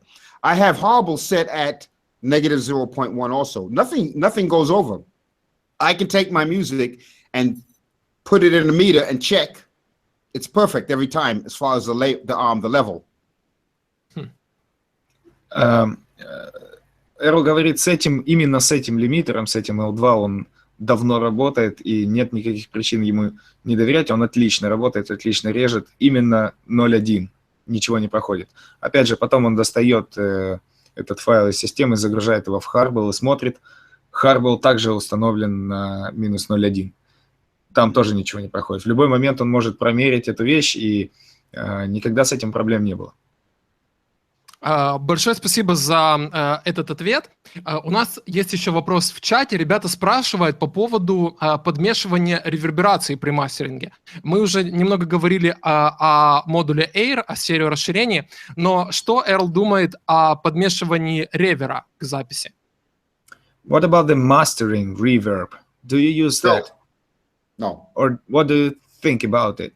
I think using mastering reverb is a joke, right? Mastering, if it needs reverb, have them do that in the mixing stage on a particular track. You should never put reverb over the whole thing. I don't do that. In all the years, I've never had to do that. Never. It would weaken it. It softens it. Takes away the punch. Он считает, что мастеринг-ревер – это шутка. Никогда за весь свой опыт работы он не использовал мастеринг-ревер. Если где-то нужно больше реверберации, это нужно сделать в миксе на отдельном треке. Отлично. Ребятам в чате спрашивают, очень важный вопрос для нас всех, наверное. Как Earle относится к плагинам? К плагинам. То есть использует ли он? Ну, видно, что не использует, но в целом как он относится? Потому что, я думаю, он сталкивался с работами, которые делаются на плагинах, и в целом имеет какое-то представление об этом. Question from text chat. What's your attitude to plugin and to working in the box, although we see by your setup that it's not there, it's all analog. But obviously you have maybe discussed it, and maybe you had an experience of working with the plugins. What do you think about it? Nothing's wrong with plugins. Plugins are fine. Waves plugins, there's quite a few plugins. TDR makes some great plugins. Let's see, Waves PSP makes plugins. There's a lot of good companies. Lisp for de-essing, it's great, but I used to use plugins years ago, but after I listened to analog and how big it is, I can't go back to plugins. Нет ничего плохого с плагинами. Есть много хороших плагинов. Waves делает хороший плагин, PSP, TDR, есть Lisp для de-эссинга. Но Earle использовал плагины раньше.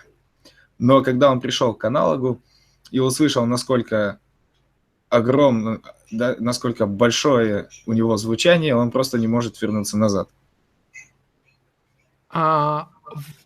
Вот вторая часть этого вопроса от Александра Визовицкого. Как Earle думает, плагины смогут заменить большинство аналоговых приборов в будущем? Или какие-то приборы уже сделали это? И пользуется ли Earle хоть какими-то плагинами до сих пор? The second part of the same question is, how do you think, will the plugins be able to replace most of the analog gear in the nearest future? And are there any plugins that you use to the day? Well, I believe that in the future, plugins will probably replace this. It's true. But I like the tactile feel of adjusting knobs. I like that. Now, вполне вероятно, он не исключает, что плагины могут заменить в будущем все вот это, но ему просто нравится тактильное ощущение настройки, крутить ручки. It makes me feel connected to the music. I feel more connected to the music doing it this way. Это делает Now, like, sorry. Это делает твою связь с музыкой более прочной. Так ты чувствуешь, что ты работаешь с музыкой, с материалом. I have plugins that I would use if this all breaks down. I mean, I have because I have to be up on everything, right? For plugins, Wave, SSL compressor, very good. Waves L2 or L316, very good. Lisp, which I believe is free, a great de-esser. LISP, Lisp, is an excellent de-esser because it lets you de-ess the mid and the side. Okay, we'll make a note about it. Yes.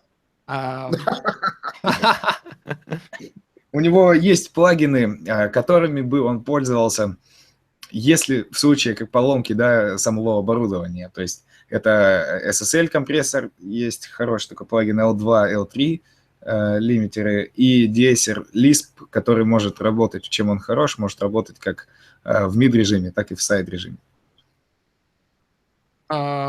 Отлично. Ребята как раз и спрашивают в чате о том, используют ли Earle de-esserы сейчас, работая в вот этом аналоговом варианте мастеринга.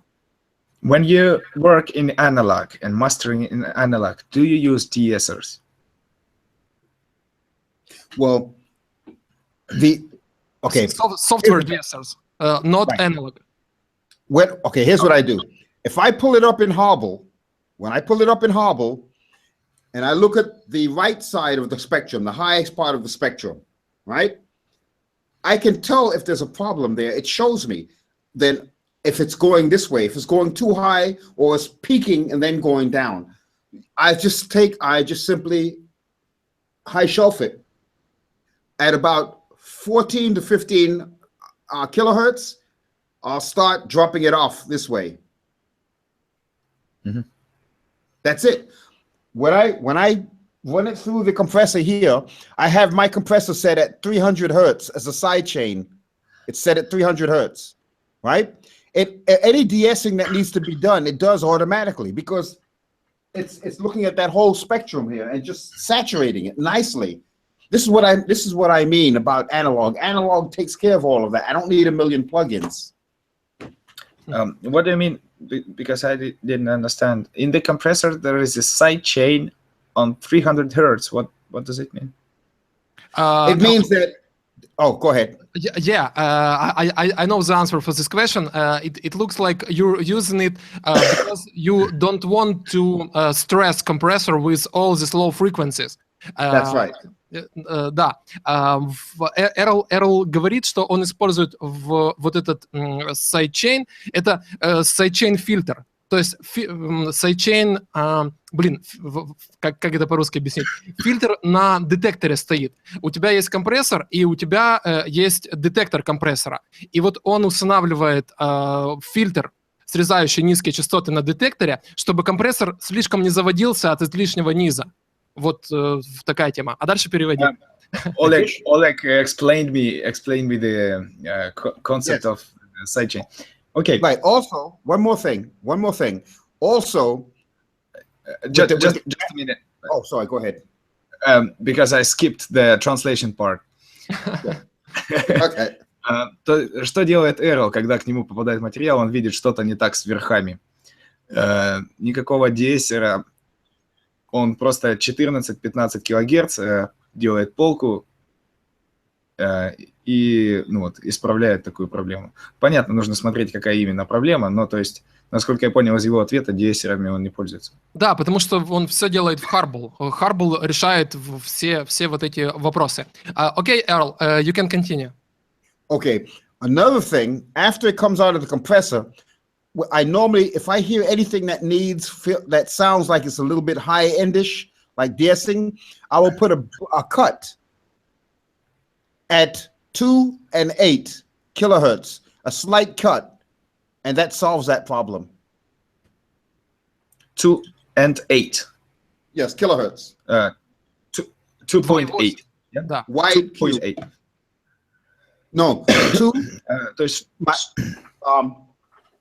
2 and 8. Ага. Wide Q. two cuts. Yes. Wide Q. Like this. Мгм. Put it down. Если после компрессора у него получается такая вещь, что он слышит, что весь микс в целом звучит, ну вот, есть в нем резкость, да, слишком много высоких, их нужно прибрать. Он ставит широкий фильтр, 2 фильтра, один на 2 кГц, один на 8 кГц, и прибирает 2 фильтрами. Это решает проблему. Ребята в чате спрашивают, использует ли Earle low-cut фильтр при мастеринге? То есть, например, срезает ли частоты до 30-40 Гц или типа того? Ну да, он вначале говорит. Do you use a low-cut filter during mastering? 30, Yes. 40? My low cut filter is set right here. Can I show you? Yes. Okay. Сейчас он покажет свой фильтр. Он устанавливается вот здесь. Okay. My high pass is set at 39. Его фильтр настроен на And my- 39 And my low pass is set at 15 kilohertz. и 15 килогерц пропуск фильтр обреза высоких. Ага, то есть получается так, что срезаются не только низкие, но и высокие частоты. So not only you're cutting the lows, you're also cutting the highs. Yes. Зачем Earle срезает высокие частоты? Why do you cut the highs? Well, here's why.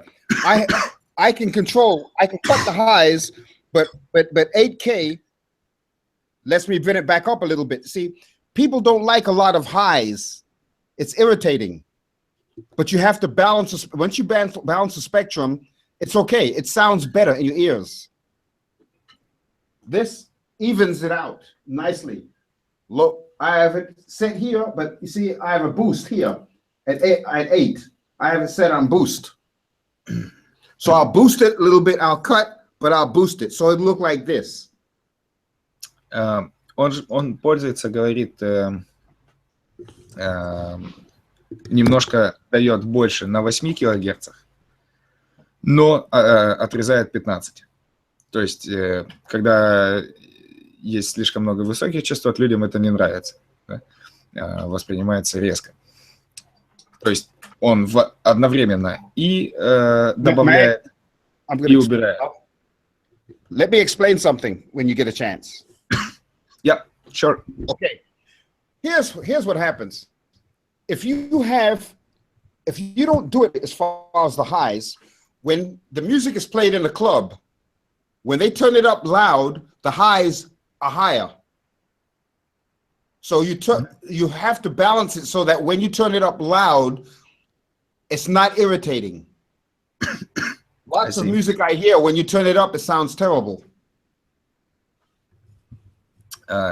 Нужно сделать, допустим, если музыка предназначена для того, чтобы воспроизводиться на клубных системах, когда ее поднимут на высокую громкость, если там есть проблема с лишними верхами, это сразу станет заметно, и это будет звучать ужасно. Большинство музыки, которую он получает, так и звучит. Необходимо выстроить баланс таким образом, чтобы, когда музыка играет громко, она не раздражала слух. Ребята в чате просто ошеломлены касательно среза 15 кГц. Можешь прямо так и сказать, Эрло? The people in the chat, surprised is a very mild word, with the 15 kilohertz high pass. И спрашивают, насколько пологий срез применяется при этом.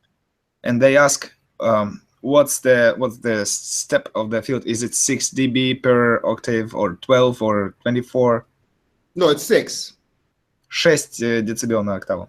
Ага, то есть получается так, что это не так, чтобы и срез 15 кГц, это легкая полка, по большому счету. So it's like a shelf. Yes. In some way. То есть Earle, получается, использует эту штуку, чтобы немного приблизить звучание высоких частот к розовому шуму, насколько я понимаю. So that way you bring the highs more close to the pink noise, as far as we're. Yes, it's balanced. So I have 8K. 8K is where the vocals sit. Between 2 and 8K is where a lot of the highs are. Those others, I'll have it go up. I can bring up 8K. But I find that it's perfect. Есть 8 килогерц, это где вокал, то есть от 2 до 8 там приблизительно, ну вот где-то вокал много высоких, можно поднять их. И есть срез вот этот верхний, который он использует. Супер, на самом деле очень интересные вещи, и в каком-то смысле ребята на самом деле в чате просто я не могу сейчас подобрать ни матерное слово для этого. То есть просто... Да, просто в шоке от вот таких тонких наблюдений за звуком, на самом деле. The people and the response that we get currently in the text chat from the guys who are watching, they are shocked not to use foul language. They are shocked with the delicacy of those manipulations that you're using a little bit here and a little bit there, and all of this is very minimalistic. Yes. You work in little steps. Yes, very little. Yeah, and it looks like it's all about the balance in final. Most important is balance. Самое важное это баланс. Nobody discusses balance anymore. Everybody wants to take a hammer. Not good. Никто не обсуждает баланс почему-то. Все хотят взять молоток, и из этого ничего не получится. На самом деле Earle во многом прав. Сейчас два самых обсуждаемых вопроса в аудиоиндустрии — это как навалить громкость с помощью максимайзера, и второй вопрос — как обработать акустически свое помещение. И вот об этом переведи, и я продолжу свой вопрос. Basically, yes, and many people, and the two questions which are the most actively discussed currently in the audio industry. The first one is how to get more loudness with your maximizer, and the second is how to treat your room acoustically. Okay. И вот здесь заключается вторая часть моего вопроса. Я вижу, что у Эрла нету какой-то навороченной акустической подготовки помещения. И то, как мы слышим его через микрофон, указывает на то, что комната у него достаточно живая. Вот спроси, чтобы он рассказал немного об этом. And from what we can see, and there are no sophisticated acoustic treatment devices or panels, or we don't see anything. And from what we hear in the mic currently, we may say that it's a but it's pretty much a live room where you're mastering. So what's your opinion on that? Okay, you ready for this? Indeed. Okay. All right.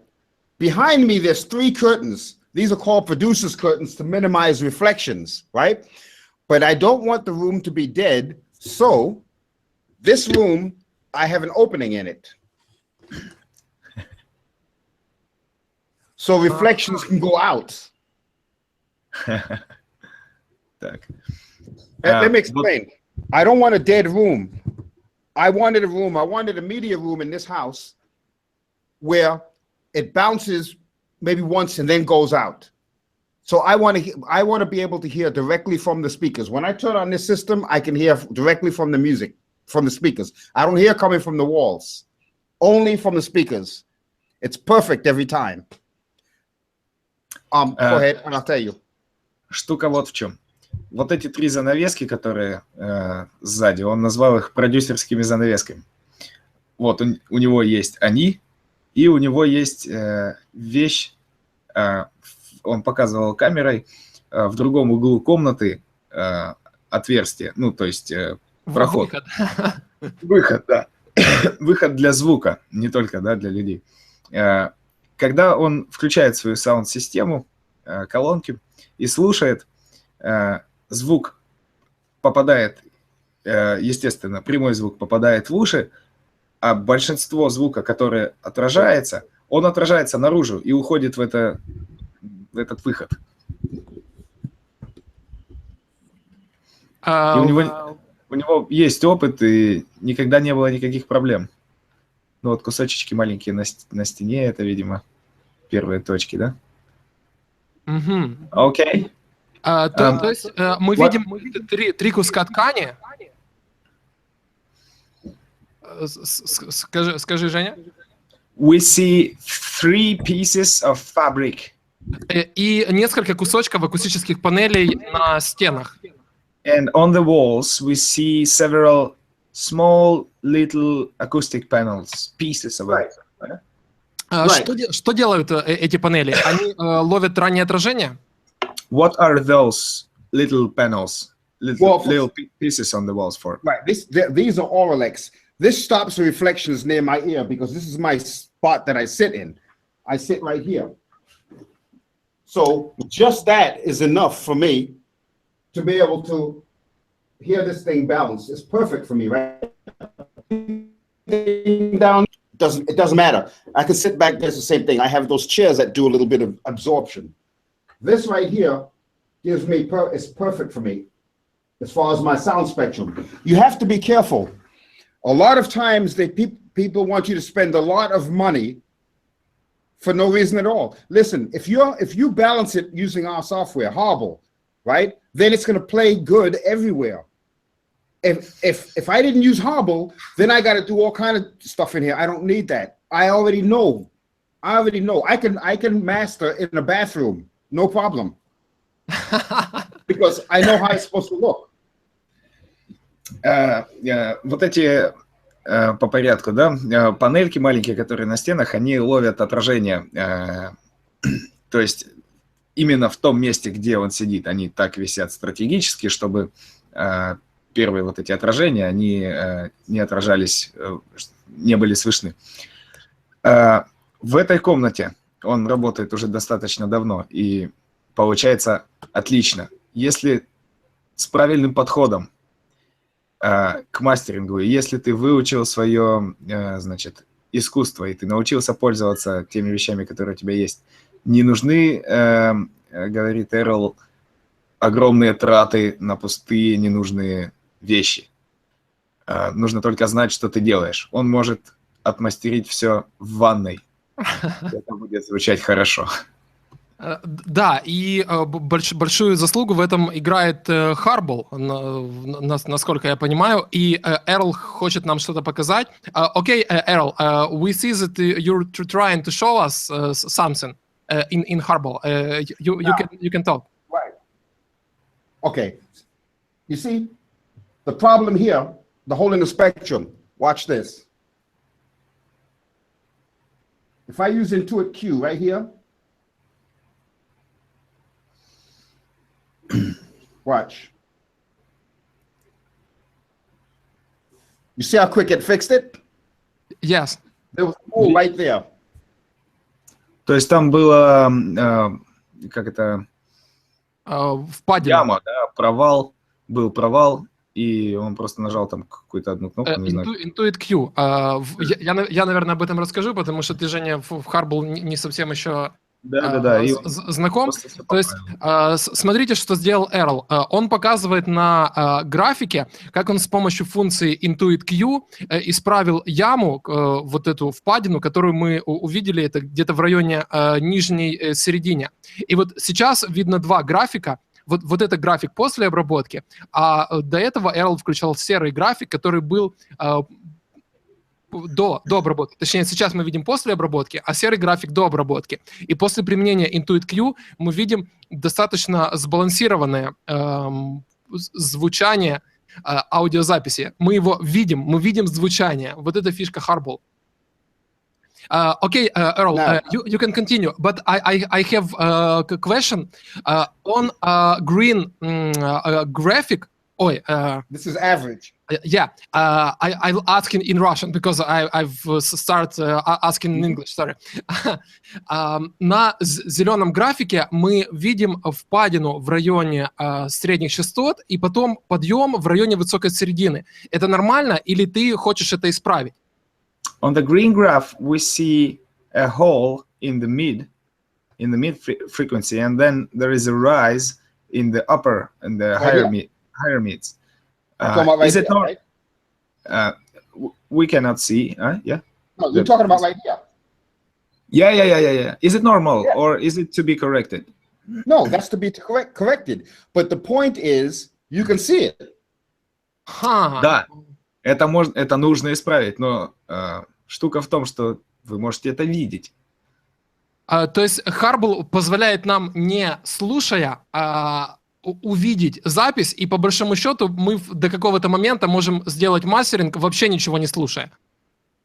So Hardball allows you to actually see the mastering happening, and up to some moment Yes. you can do the mastering not even listening to it. That's right. No, I do that with some songs that I hate. Да, но я это делаю с некоторыми песнями, которые мне очень не нравятся. То есть ты делаешь мастеринг без прослушивания.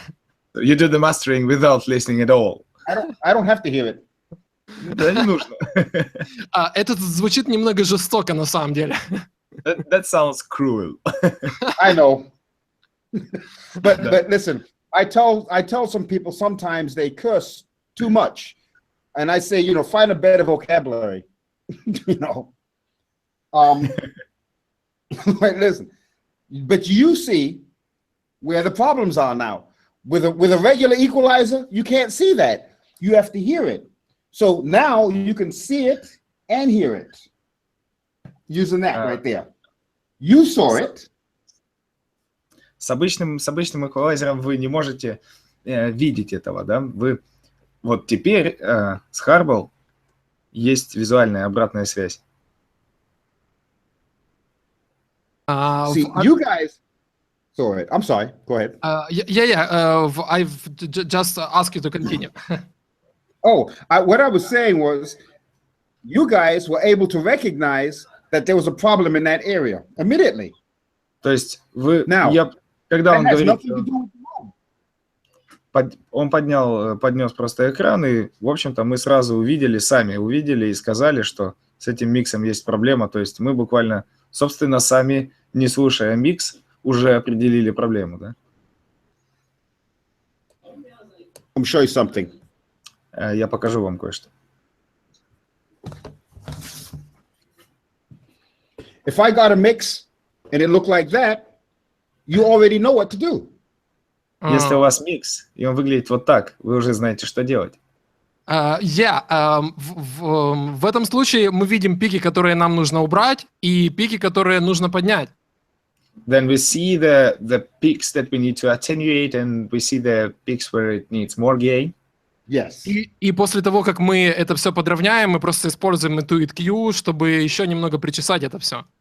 And after that, we use the Hdqtrz to just make the final adjustments. Finalize it. И в таком случае баланс нашего трека уже будет готов к аналоговым обработкам, чтобы добавить немного вот этого большого звука к звучанию нашего трека. And in this case, the track will be ready for the analog treatment to add further balance and further adjustments to the track. A bit of big analog sound. Yeah. Yes. Let me explain.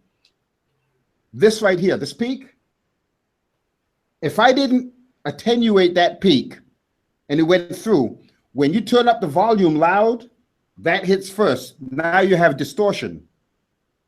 When you attenuate the peak, you can turn up the music very, very loud, no distortion, because it's balanced. Поясняет Earle, если бы вот этот микс мы приподняли, сделали бы громче, вот этот пик, он дошел бы до предела, до лимита первым, и появилось бы искажение. Если все пики выровнены и сбалансированы, ты делаешь микс громче, до лимитера ничего не доходит первым, да, как бы, все доходит вместе, сбалансировано, нет искажений, есть баланс. Супер, это невероятно полезная информация, которая позволит всем нам, нашим зрителям, немного иначе взглянуть на подходы к мастерингу. This is an incredibly useful information that we are sure will allow many of the many viewers will reevaluate their approach to the whole thing. У нас есть... У нас есть еще несколько интересных вопросов в чате, и потом мы уже будем двигаться к другим вопросам, которые заготовлены у меня. У нас еще много интересного впереди. Я надеюсь, мы еще не слишком утомили Эрла. I hope you're not too tired. We have several more questions in the text chat. No problem. It's good.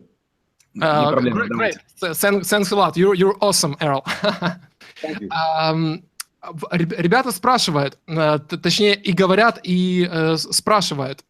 Некоторые ребята сводят треки с включенными обработками на мастере. Как Earle к этому относится? Стоит ли использовать какую-то обработку на мастере в процессе сведения? Some people out there, some mixers, what they do, they use some treatment which is already put there by them on the master bus, and they mix while having those plugins or treatment or processing on the master bus. What do you think about this? Never do that. Okay, here's what. They should never put a finalizer or compressor on the master bus while they're mixing. Because some people do that because they feel like they can tell how it's going to sound when it's finished. So that's it.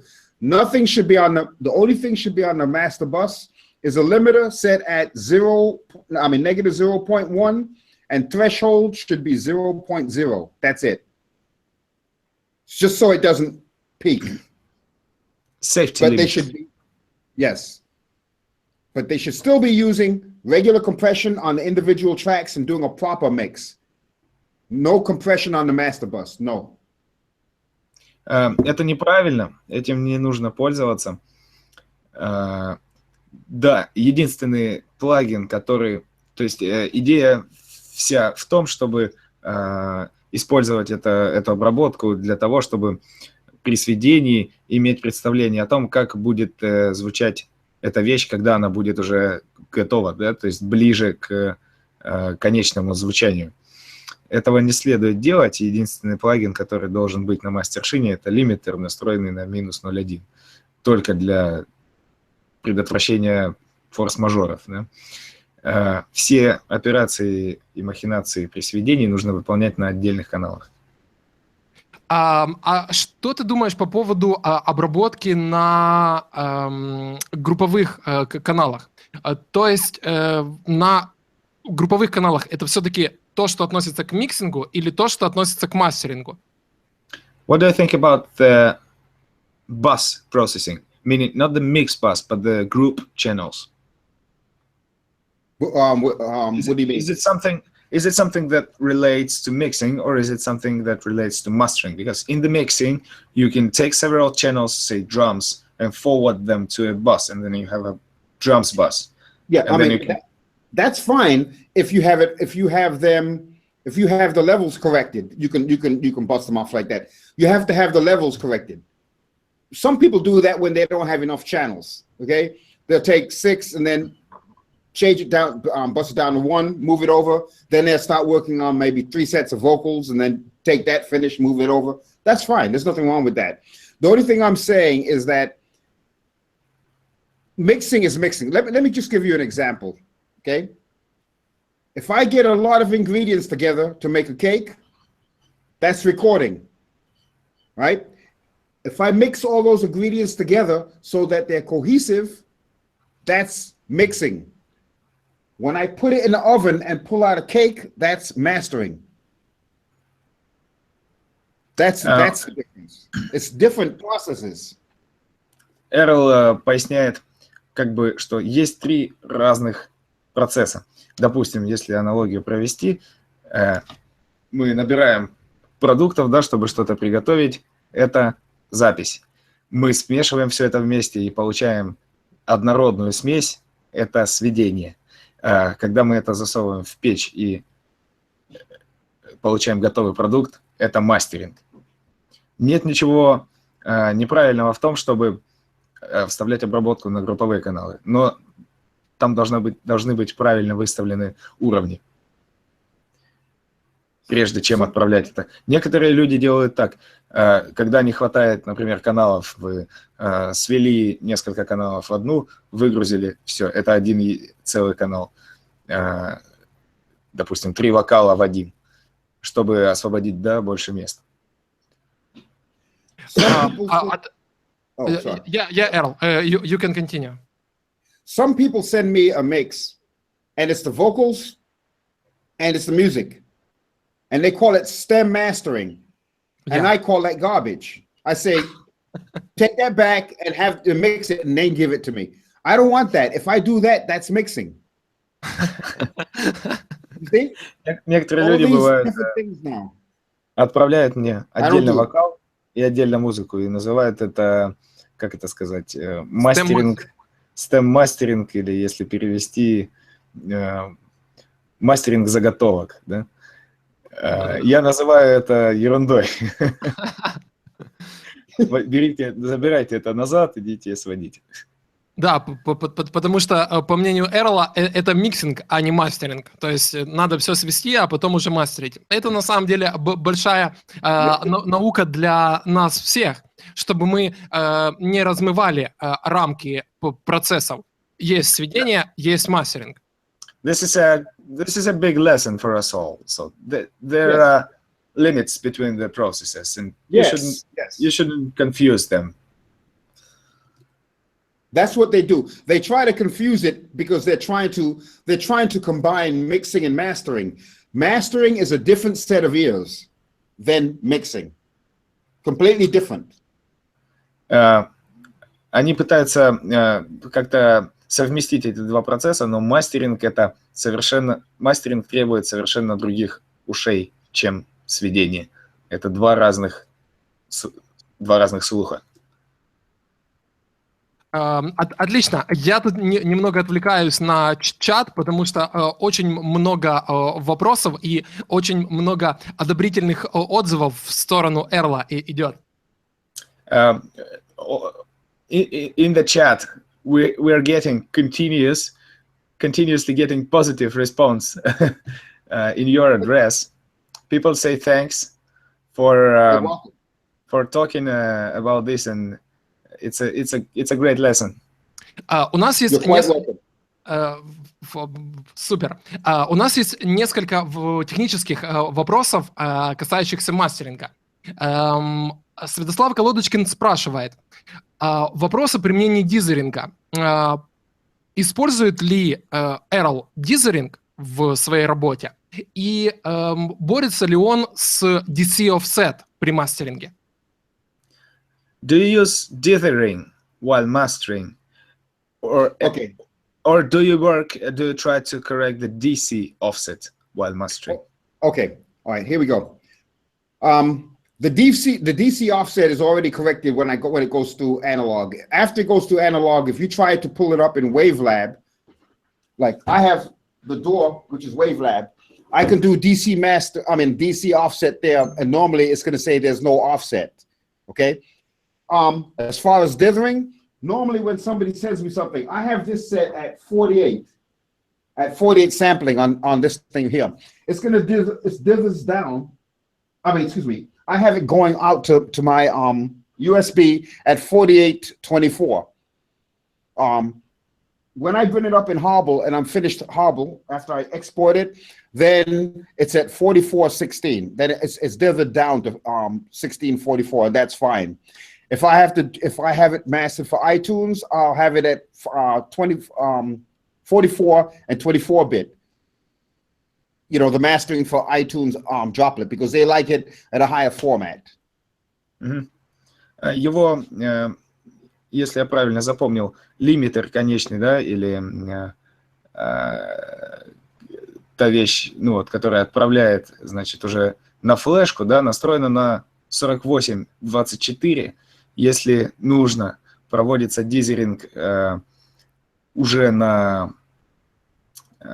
харбле. Дизеринг на харбле, а DC offset на Wavelab проверяется. DC offset, да, он как сказал, обычно его нет. Тогда, когда вещь зашла уже в аналог, там этого, ну, просто нет. Обычно он просто говорит, что ну, никакого офсета не существует. И значит, если нужно применить дизеринг для разных форматов, если iTunes, то он выгружает 44-24, правильно? Если нужно в MP3, да, там 16, то есть при снижении битрейта, соответственно. Тут ребята, друзья Эрла уже присоединяются к чату. Saya State передает привет Эрлу. Можешь передать? Saya State says hi and best regards to you. Yes, your friends are gathering at the text chat. No. I mean, it's fantastic. I'm sorry, because people are texting me at the same time we're talking. Да, это немного сложно, потому что мы разговариваем, но обсуждение настолько оживленное, что у меня просто разбегаются глаза и уши. Слушать, одновременно читать чат, столько вещей, очень интересно. The discussion is very lively, and Oleg he's a little bit confused because many things is happening on the text chat, and we're discussing here, so it's a little bit dragging the attention here and there. Understood. I understand. Okay, Earle. Discussion obviously very lively, yeah. Yeah, we can continue. Я опять переключаюсь на английский уже от усталости и от какого-то воодушевления. Ребята спрашивают, вот Дмитрий Форс спрашивает, боюсь спросить уже у Эрла, энхансер на мастере, что он думает об этом?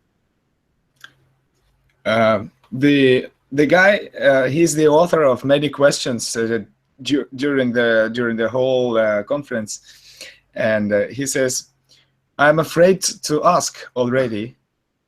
But what would you say about an enhancer on a master?"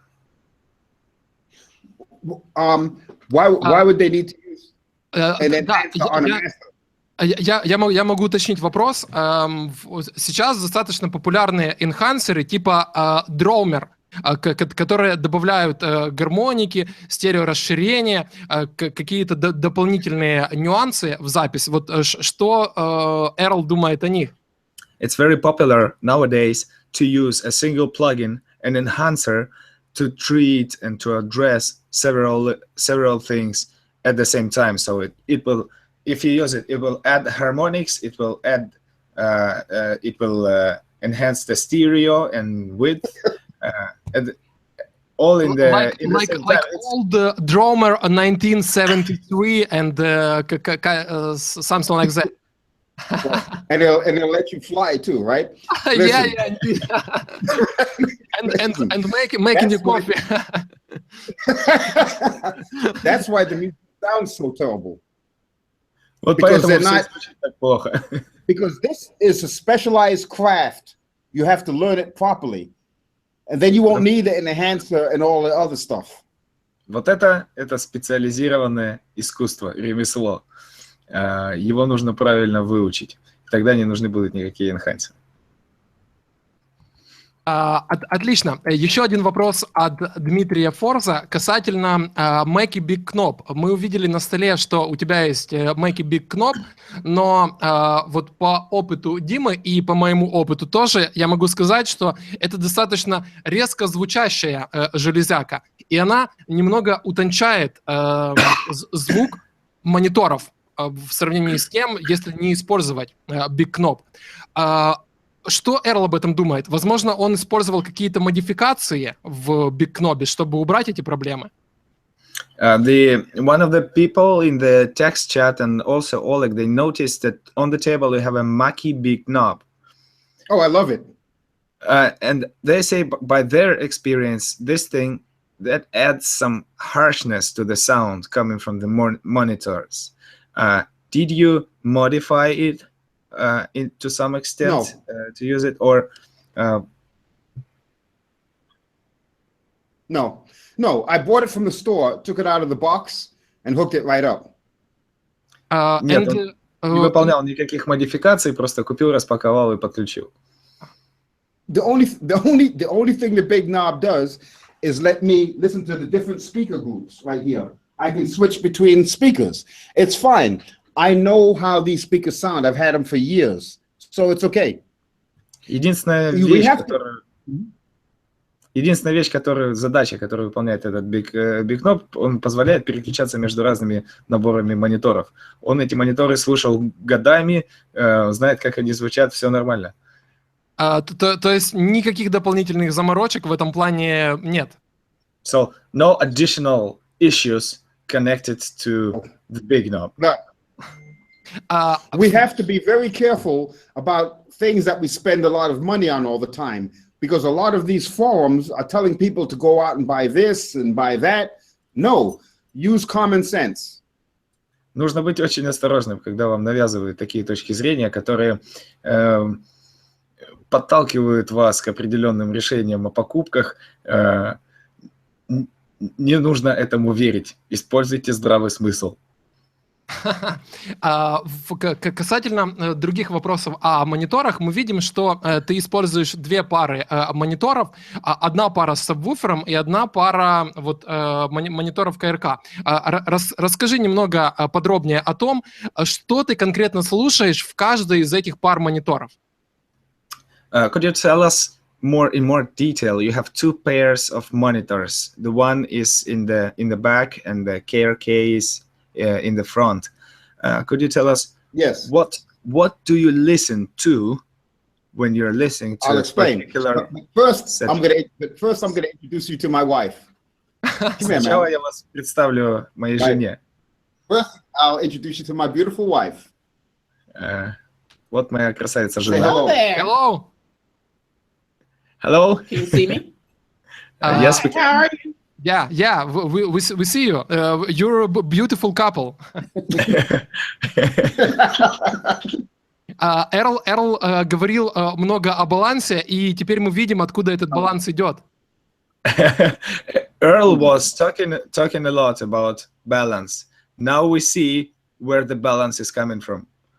Wow, thank you for that. That was very nice. Да, это не преувеличение. Вы действительно выглядите как очень счастливая и очень гармоничная пара. That's in no way an exaggeration. You really look like a very harmonious and happy couple. It's true. Yeah, he's my best friend.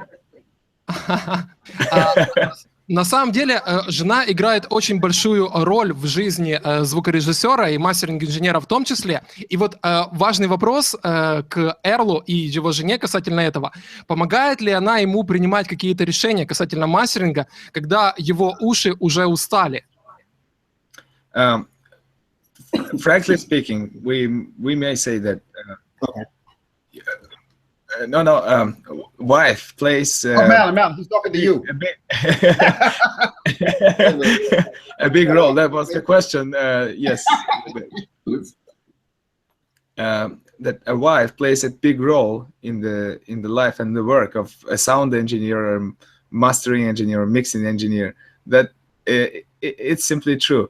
Oleg asks, do you help Earle to make any decisions when he might be mastering for a long time and his ears are tired and you're not that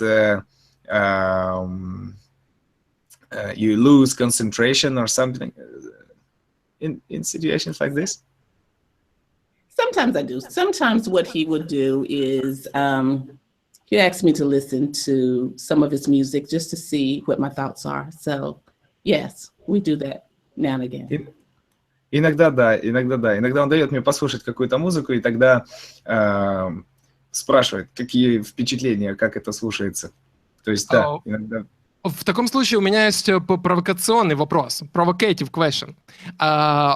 Тебе нравятся мастера, которые делает Earle, или ты часто критикуешь его работы? Okay, so it's a provocative question. Do you like the masters which Earle produces, or do you often criticize the works? He's asking me that. Yeah, he's asking you if you like my masters or do you criticize them?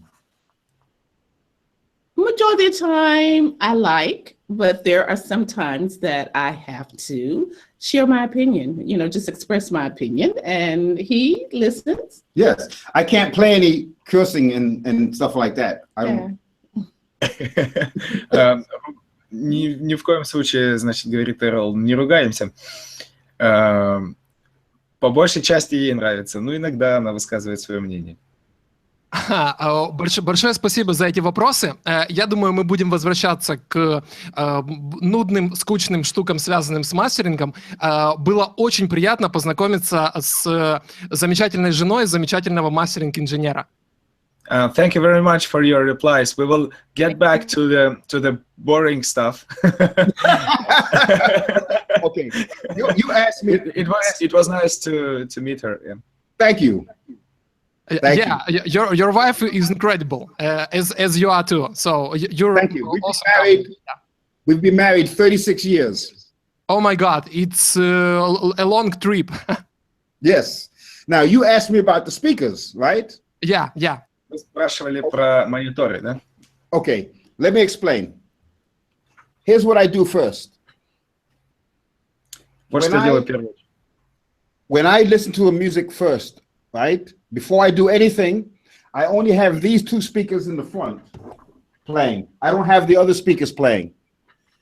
The two speakers in the front tell me if there's some irritating highs. They have a nice sound to them. They're very flat. These are the old-time K-Rocks, KRKs. Not the big $10,000 speakers, regular speakers, KRKs. Okay.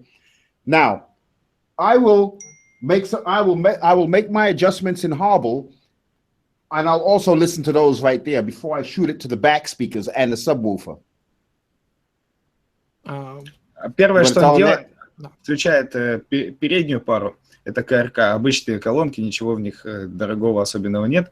Они очень, у них плоская отдача, то есть, как это сказать, ну, мониторные колонки, да, без пиков, без всех вещей. На них он слушает, нет ли чего-либо раздражающего в верхней части спектра. То есть перед тем, как он отправит это все на заднюю пару, он слушает передние колонки. So you see,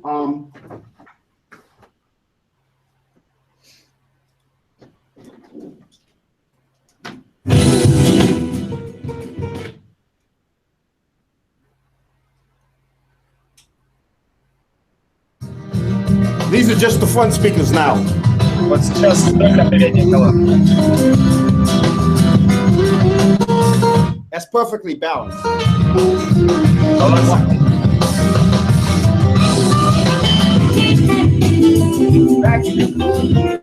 Это задняя.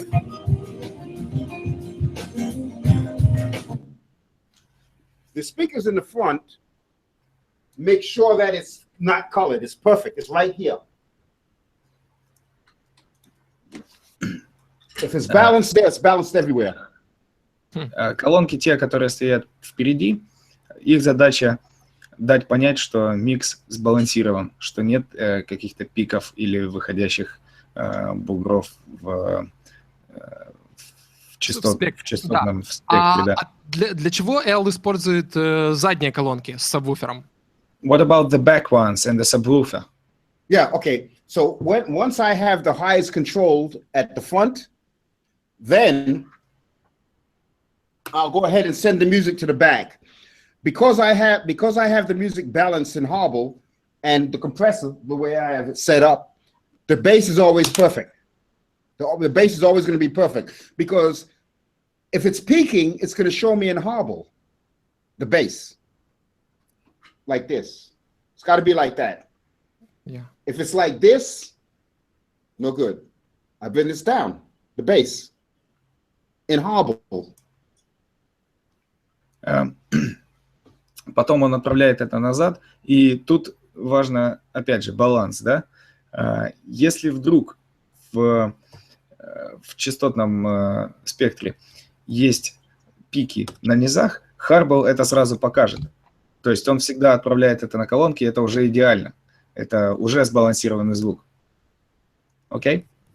So the backs, what are you using the back pair? Okay, the backs give me a club sound, a full club sound. I'm using Mackie Mackie 824s, and the subwoofer is a Mackie HR S120. It's a 95-pound subwoofer. When I put it to the back, I know how it sounds in the club. Задние колонки дают, это Mackie 824 и сабвуфер Hdqtrz 120, очень тяжелый. Это дает клубное звучание. Он так Earle поймет, да, как эта вещь будет звучать в клубе. Угу. То есть вторая пара колонок, она нужна не столько для мониторинга, сколько для понимания того, как микс будет звучать в реальном мире. So it's not really for... The little ones, they're just reference. So the back, the little are for reference, and the system with the subwoofer is not really that much for monitoring. It's for estimating and assessing of how the mix is gonna sound in real life. Yes. Это очень интересный и достаточно правильный подход, то есть очень логичный подход. That's an interesting and logical approach to it. Yes, and this. И вот это. A pair of headphones. Yes, absolutely. And Yeah, I don't use the headphones for mixing. I mean, for mastering. I use the headphones to listen to the separation. Он не использует наушники для мастеринга или сведения. Он хочет в наушниках, он слушает разделение. Угу. То есть локализацию каждого из инструментов. So localizing the instruments. Yes. Да. Yes. На самом деле, вот вещи, о которых сегодня говорит Earle, он говорит о них так просто, и мы их понимаем и слышим как очень простые вещи, но под вот этой всей простотой на самом деле лежит огромный опыт. И просто шокирует, насколько упрощаются вещи со временем. Потому что мы склонны усложнять процесс, а Earle максимально его упрощает. My customers tell me they can hear everything. When I send them a master, they say they can hear everything. They hear all the instruments, they tell me. Клиенты Earle говорят, то есть отзывы такие, когда он отправляет им их мастер готовый, они говорят такую фразу, что мы все слышим. То есть каждый инструмент слышно. Отлично. Переведи то, что я говорил, потому что это важный момент нашего разговора. Да, напомни, пожалуйста. Касательно того, что Earle очень просто говорит о сложных вещах. Да, вы вспомнил? In general, if we say all exists, there are simple concepts that we discuss, really simple, and you talk of them in a very simple way, and a way which is clear, but really to summarize them in a way like this takes years and years and years of experience. And we tend to, on our part, we tend to introduce more to make the things more difficult all the time. Yes. But at the same time, the things are simple. You have to keep it simple and stick to the plan and the strategic, take the strategic approach, and then everything is going to be fine. Everything is perfect then. You see, the reason why you can hear all the instruments, because again, if you do a Google search on pink noise, you'll see that all sounds are equal from 20 to 20 kilohertz once it forms that pattern, right? That means that every single instrument has equal loudness. When you're mastering under that concept, you're going to have a fuller sound. You know, if they had a little tambourine in the background, you can still hear it. It's not turned up because you had the bass up too high, you had it equal. И основной принцип всего этого в том, что если погуглить розовый шум, мы увидим, что в каждой октаве, в которых естественным образом располагаются различные инструменты, громкость этих инструментов, если микс сбалансирован таким образом, одинаковая. И даже если на заднем плане есть кто-то стучит в тамбурин, вы все равно его услышите, потому что это равная громкость. Ребята в чате спрашивают в связи с вещами, которые мы обсуждали по поводу мониторинга. Earle использует достаточно недорогие мониторы в сравнении с теми, что мы видим в других мастеринговых студиях. Слышал ли Earle дорогие мониторы, такие как ATC, Barefoot, KH и другие. И почему он их не использует? Потому что они бессмысленны или по какой-то другой причине? We see that in your setup you're using not cheap, but the KRKs they are not that expensive. It's not luxury. No. Why do you not use, and have you heard the bigger expensive monitors that we see on many other studios like ATC or Barefoot or KH? You're not using them, obviously. Why? Because I don't need them. I have this. Я не пользуюсь ими, потому что они мне не нужны, у меня есть вот это. То есть уши, все дело в ушах, да? And I can read frequencies. И я могу отслеживать частоты. Мы просто с ребятами смотрим вот эти вещи, и Earle ломает очень много стереотипов сейчас. Just we're looking at we're listening to you. You're breaking stereotypes. Yeah, I know. I know. I've been. I know I've been a big enemy, but I have hundreds of customers, so I must be doing something right. Look. Да, на самом деле... У меня сотни клиентов, так что что-то я делаю правильно, да?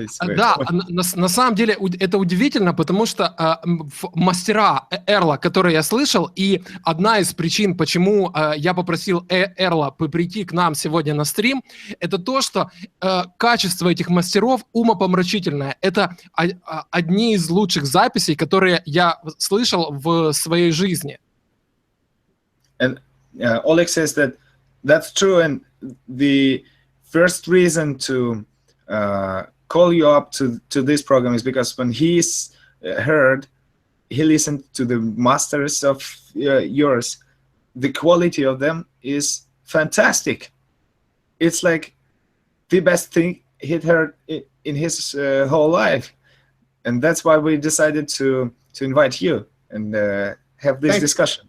Да, мастера Эрла звучат очень сбалансированно и очень глубоко. Чаще всего мы имеем либо одно, либо другое. Либо глубокую запись, либо пережатую запись. Это то, что мы имеем. А у Эрла мы видим обе вот эти стороны. И динамику, и глубину. Your masters, they sound both balanced and deep. Most of the times you can see one of those two things happening. Either it is balanced or it is deep, but not at the same time. Yes. No, like I said in the beginning, EQ and compression are the two most important functions in mastering. And like I said, before you do anything, you have to balance the frequency. Before you do anything, before you touch this, balance the music, the frequency, the spectrum. Balance the frequency spectrum, and the rest is easy.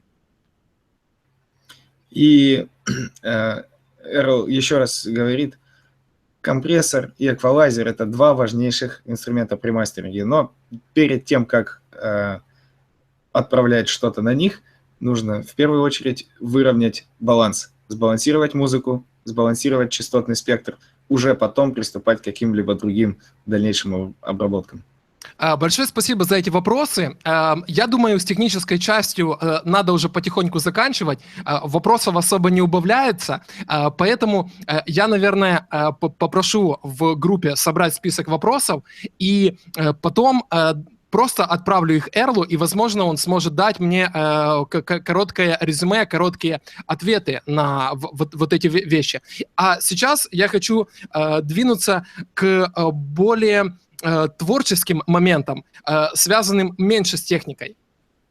Our opinion is that we have to cut the rest of the technical part, and we have to move on to the more say personal questions, the questions that relate to art and the life and the rest, because the technical questions we can collect, there are many, and then maybe Oleg can send them to you, and maybe get some kind of simplified short summary of it. They are very numerous, so now we have to move on to the other part of our program. Okay. Сейчас я бы хотел немного поговорить о вещи, которые волнуют многих наших зрителей, в том числе и меня. Это осознание того, что перед нами сегодня, ребята, сидит судья Грэмми. Грэмми — это золотой грааль любого звукорежиссера, любого музыканта. И Эрл является человеком, который изнутри вовлечен в вот эту всю кухню. Эрл, расскажи немного о том, как ты пришел к тому, что ты стал судьей Грэмми, и что это означает быть судьей Грэмми? Earle, could you tell us, we understand that we are now talking to a Grammy Award-winning mastering engineer, which is... I'm a Grammy judge. Grammy judge. Right. Yeah, of course. Grammy judge. Yeah. It is bigger than award winning, because judge is always difficult, and when you judge, you can't be a Grammy winner in some ways, because it would be cheating. Yeah, of course. Yeah. Sorry, it's my bad. It seems my brain is letting me down slowly. And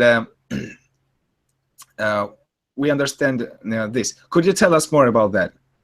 Well, back in 2011, I was asked to join the Grammys for recording and engineering, and by my friend Aaron Siegel. He's a film writer.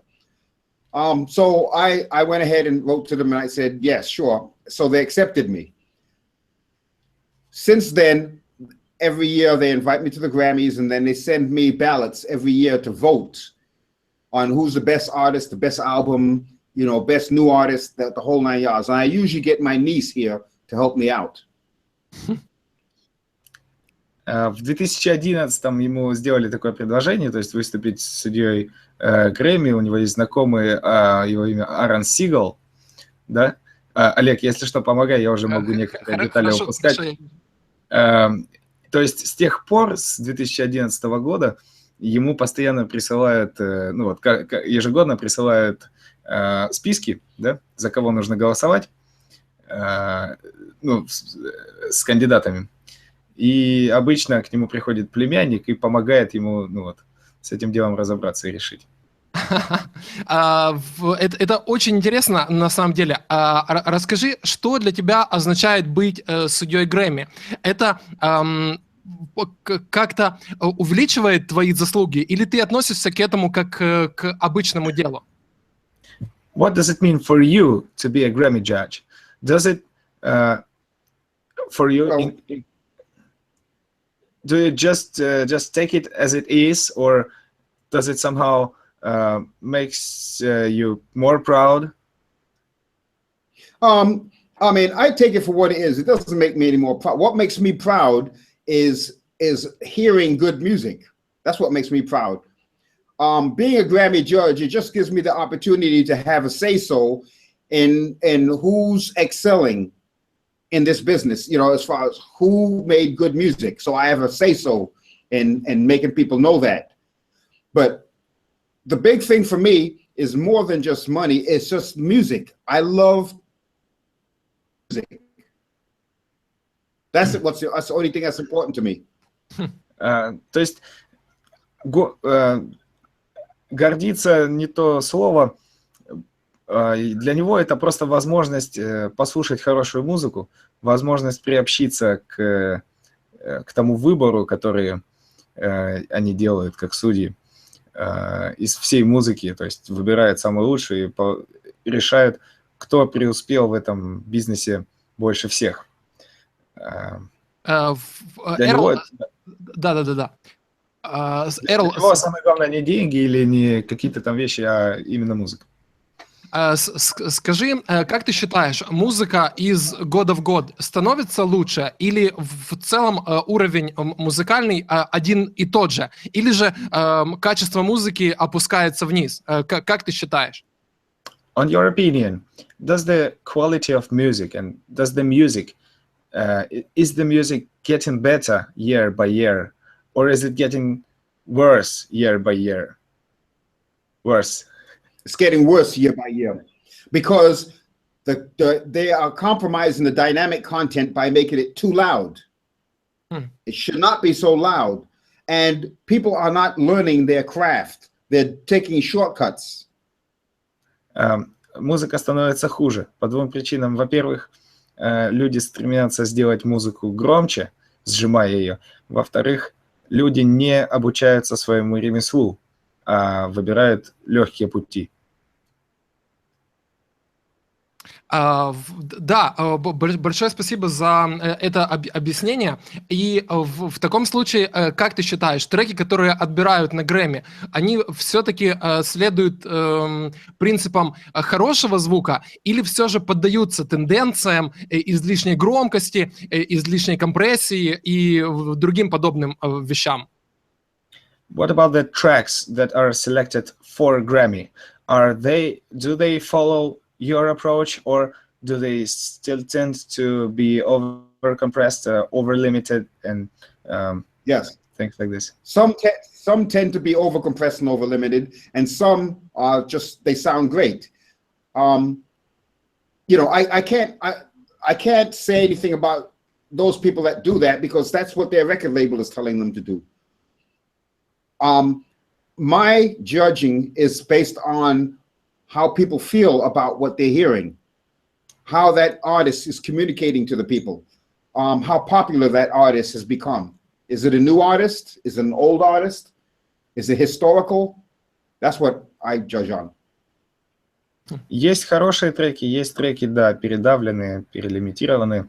Но, опять же, нельзя судить людей, потому что это то, что им говорит делать их лейбл.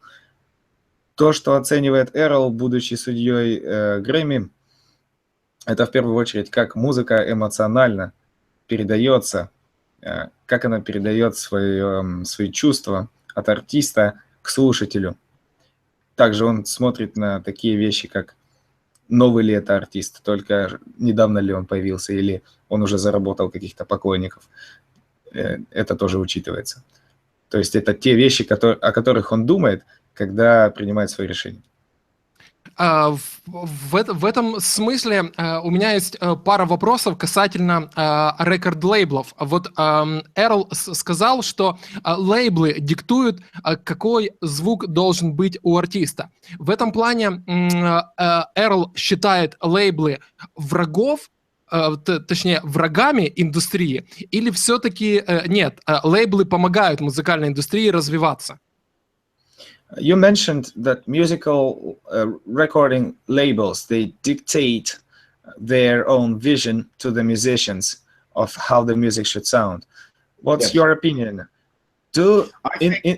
In this view, do the musical label, do they help to promote the music and encourage the music, or do they hinder the music and they have negative influence upon its development?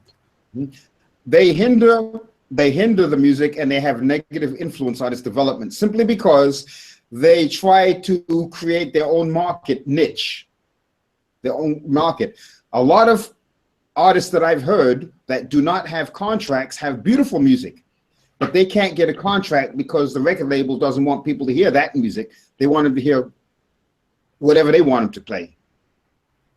You see? So you have a lot of artists that go directly to the crowds and sell their music. They don't go through record labels. They're indie artists. That's the best. Они задерживают, тормозят развитие музыки и оказывают на нее негативное влияние. Почему? Потому что они не просто передают творчество исполнителя к слушателям, они выбирают, и они ищут нишу и контролируют этот процесс. Он знает, Эрл знает многих молодых музыкантов, у которых замечательная музыка, но они не могут никак пробиться к слушателям через лейблы, потому что это не то, что хотят лейблы показывать своим слушателям, давать услышать. Поэтому появляется очень много таких музыкантов, которые обращаются к публике напрямую, идут к ней в обход лейблов, то есть инди-артисты, инди-музыканты. Вот это самое лучшее, на его взгляд.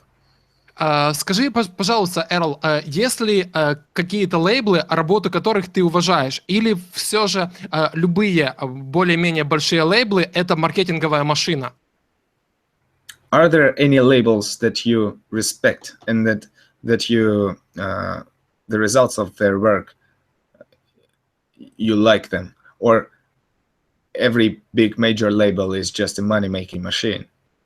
No. Every big label is not a money-making machine. I like Interscope Records, they're okay. Warner Brothers was fine. MCA Records was good. But a lot of the local subsidiaries of major record labels are causing problems. So you'll have a major record label, you'll have a subsidiary. This person here, this record label is responsible for bringing artists to this label. So they compete by saying, make it loud, make it very loud, so that when they put it in, they play it in the club, it's as soon before you turn up the volume, it's just super loud. Not good. Mostly jazz artists, much better. R&B, Brazilian music. I love Brazilian music. It's very beautiful. Latin music is very beautiful. But a lot of the artists are not responsible for the music being loud. They're being dictated to. Нет, есть, они не все лейблы, они являются, значит, машинами только по производству, по зарабатыванию денег. Есть хорошие лейблы, если я правильно услышал, Interscope название, Warner Brothers неплохой, MCA. Но штука в том, что это большие лейблы. У них есть местные отделения, подразделения, которые занимаются поиском артистов. Они соревнуются между собой, можно сказать. Поэтому они говорят: возьмите вот этот трек и сделайте его громким, чтобы в клубе, когда его включаешь, ты даже еще за ручку громкости не взялся, он уже качает. Поэтому это нехорошо. А лейблов есть много, и он любит слушать джаз, бразильскую музыку очень, и записи в таком духе. Вот меня интересует вопрос с лейблами. Интересная тема, что как раз подразделения лейблов и создают проблемы, а не сама верхушка лейблов. Что ты думаешь по поводу американского продакшена? Весь мир смотрит на американский продакшн, но на самом деле по большей части мы видим только работы нескольких продюсеров на телевидении. Это работы Макса Мартина, доктора Люка и еще нескольких ребят из Норвегии, которые занимаются производством топовой поп-музыки. Что ты думаешь об этом? Это хорошая тенденция показывать такой продукт миру? Или это все-таки маркетинговая вещь? That was interesting to learn about the local subsidiaries, but then we know what can you say about the current Hollywood production?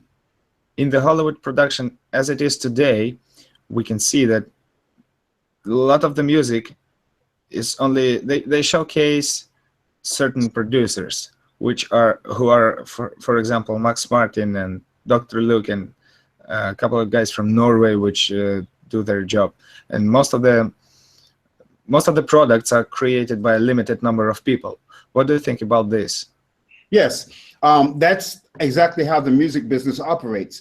Now, you have to choose to operate outside of the box. In other words, if your music is so good and your art is so good, go directly, use YouTube, Facebook, Twitter, use those social media to get to the people, and then you can bypass a lot of these record labels. If you try to go through the record labels, you're going to be in line. You're going to be standing in line behind everybody else. Just sell your music directly to the people. If your music is good, you won't have any problems. В этом и проблема. Так как раз и работает вся эта индустрия. Просто возьмите социальные сети: YouTube, Facebook, ВКонтакте. Используйте эту возможность, чтобы продвигать свою группу. Если музыка у нее хорошая, с этим не возникнет проблем. Вы сможете ее продать людям. Большое спасибо за эти советы и эти мысли.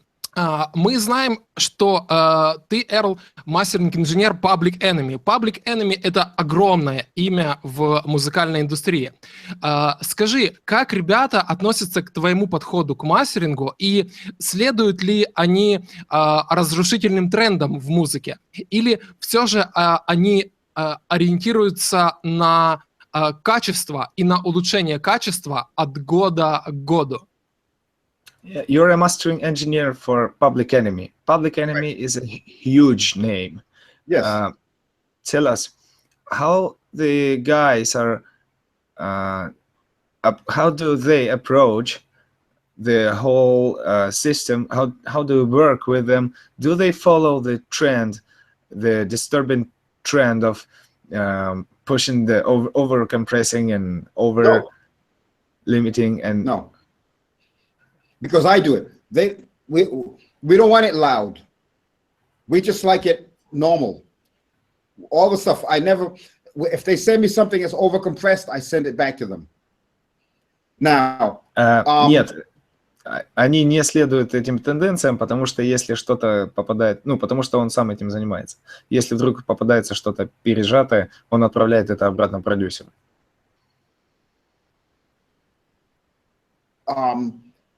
They're more interested in communicating their words and music to audiences than just having something that's just crushed.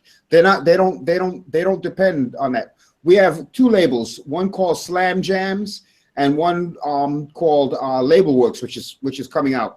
So we have artists that go through that I handle, right?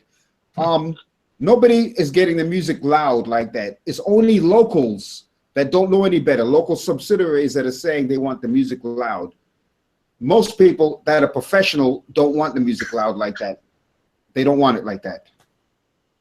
Нет, они такого не делают, говоря о группе, да, Public Enemy, по той причине, что для них не является важным просто, это не цель в себе получить пережатый громкий материал. Для них важно донести свои слова и свое творчество до публики.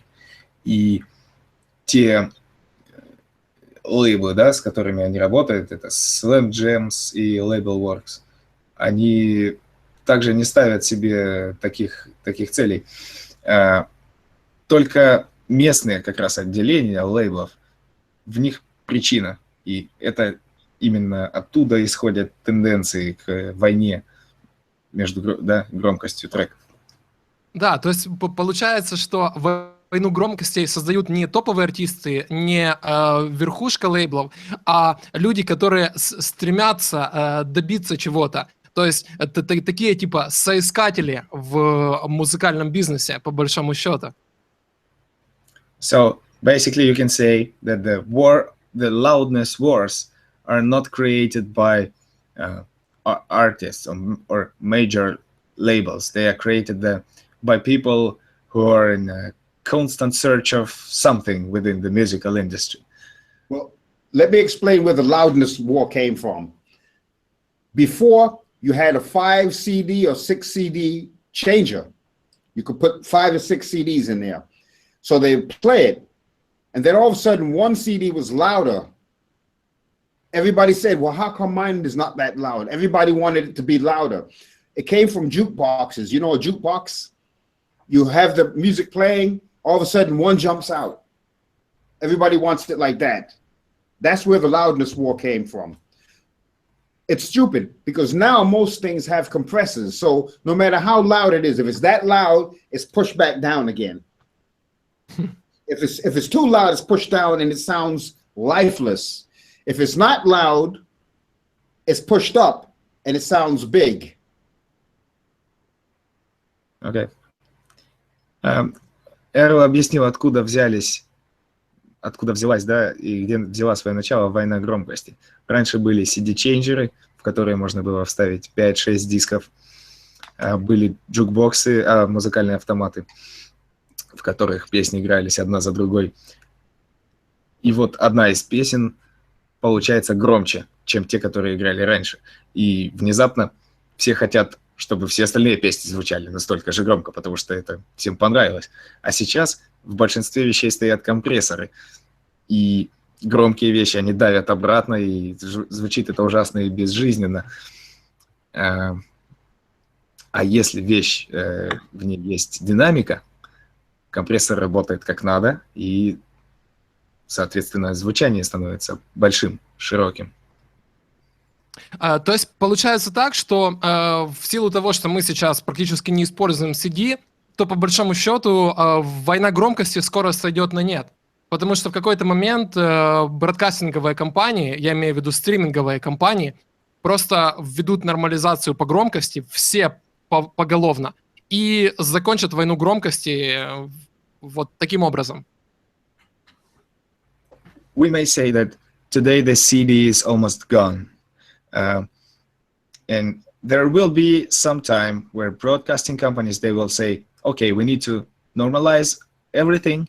We need to even out everything. And the loudness war is over forever. No. They do that now. All the broadcast companies normalize everything now. But let me explain.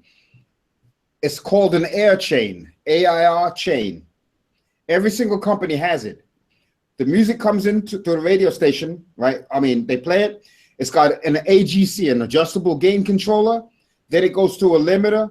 Then it goes to a multi-band limiter, another limiter, and then it goes out to a certain level. So when music comes in loud, see, that's what they don't understand. If the music comes in loud, it goes through the adjustable thing. It's crushed. It still goes through the same process, right? By the time it gets to the end, it sounds really thin. All radio stations have an air chain. It's either going to be a setup similar to this, or it's going to be a setup in software, a digital, like a plug-in type setup. Like I forgot the name of the is a company right now that Orban, like an Orban set, ORBAN, like a setup like that. A lot of radio stations use that. But that's what they don't understand. They don't understand that process. You don't need to make your music loud. It's ridiculous. If it's going to be played on the air. Во всех, на каждой радиостанции, и это то, что многие люди не понимают, есть в любой компании есть цепочка установленных определенных вещей, через которые проходит весь звук. В первую очередь это автоматический компенсатор громкости. Если на него попадает громкий звук, уже достаточно громкий, он его давит. И на выходе, а цепь включает в себя лимитер, многополосный лимитер, еще один лимитер. Это может быть как жесткий хардварный сетап, так и какие-то плагины. Вот он назвал имя Orben, то, что чем пользуются очень многие радиостанции сейчас. Эта система, в нее не нужно подавать такую громкость. Вот это нужно понять, если хочешь, чтобы это играло на радио, потому что на выходе получится очень тонкое и неприятное звучание. То есть сейчас, по большому счету, уже война громкостей можно считать законченная, потому что если человек начинает давить свой сигнал до бесконечности, то если он хочет, чтобы его музыка попала на радио, все, на радио она будет уничтожена, и в конечном счете можно сказать, что он загубит себя как артист, потому что если это, например, его первая запись, то после такой радиотрансляции вряд ли кто-то закажет ему еще одну запись. So we may say that the war is over already, because when you send an overcompressed recording to the radio station and they play it back and it sounds terrible, and it say you're a new artist and it's the first time you ever attempted to put your song on the radio, and then it sounds terrible. No one ever wants you to do it again, and no one ever suggested to you, and then you lose the opportunity. So there is no point at all. Right. Well, that's why. Well, first of all, the artist doesn't know that it sounds terrible because the radio overcompressed it again. The radio station, they don't know that. That's where an education comes in. When I have a customer that tells me they want something very, very loud, I explain to them why it doesn't have to be super loud. If they insist that it's going to be loud and too loud, I will tell them to go somewhere else, because it's not gonna work. If it's gonna go on the radio, fine. It's not gonna be loud. If it's gonna be just played in the club, I can give them that. If they're not gonna have the music on the radio, it shouldn't be loud. I mean, it can be loud. If it's gonna be on the radio, it should not be loud. It should be maybe minus 14 or 15 decibels. I mean, RMS for the radio. Then it will sound beautiful. For the club, minus 10, minus 11 RMS is good. Мы очень много говорим сегодня о технических нюансах, связанных с записями, но мне интересен вот какой момент. Каким, по мнению Эрла, должен быть трек, чтобы он стал хитом и был отмечен такими премиями, как Грэмми? What should track be like if you want it to be a hit and if you want it to get an award like Grammy? Okay, so here you go. In order for a track to be a hit, you have to think about the space between the beats. That's what makes it a hit, okay? Not the people need to be able to be pulled into the music, and the way that happens is it's the space between the beats. That's the rhythm. That's what makes something a hit. And the words have to be something that people can relate to, something that they're currently experiencing. If the music has too much in it, you can't attach it, because people can't attach themselves to it. Sometimes with Public Enemy, we have 60 tracks, one song. We start subtracting tracks, taking away tracks, and now you have a beat. You stop. Now you put words with it. To get a Grammy, Просыпайся. to get a Grammy, you have to first join the Grammys. Да, чтобы получить Грэмми, вам нужно в первую очередь к ним присоединиться, то есть начать действовать и думать, как они. Во-первых, что делает песню хитом? Это расстояние, да, промежуток между ударами, то есть бит. И вторая вещь – это слова. Это то, что эмоционально присоединяет, подключает слушателя к песне. Вот, собственно, эти две вещи. Иногда, когда они работают с пабликенами, у них есть, скажем, 60 треков всяких разных. В одной песне. В одной песне, в одном проекте они начинают, и они просто убирают их, то есть разряжают аранжировку до какого-то момента, и вот теперь слышен бит, вот теперь песня стала, значит, эмоциональна. То есть система получается достаточно простой.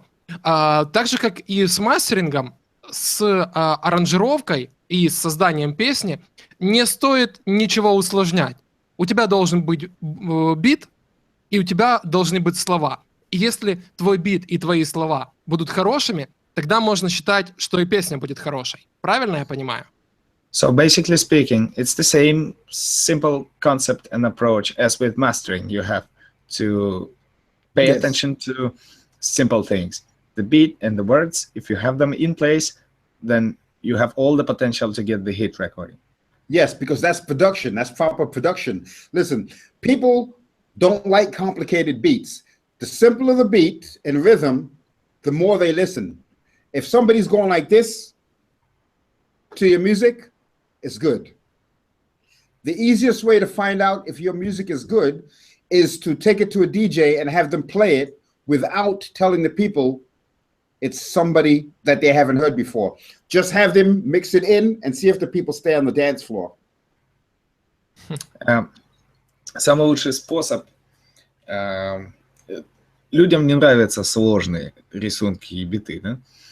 Если вы видите, что под вашу музыку она кого-то закачала, это значит, все происходит правильно. Самый лучший способ понять, правильно ли все происходит, это подсунуть свой трек диджею, заставить его включить в программу, не сообщая никому, что это, мол, какая-то новая вещь или там чего-то, что они не слышали, просто посмотреть, кто останется на танцполе. Вот тогда все сразу станет ясно. Can I say something? Yeah, of course.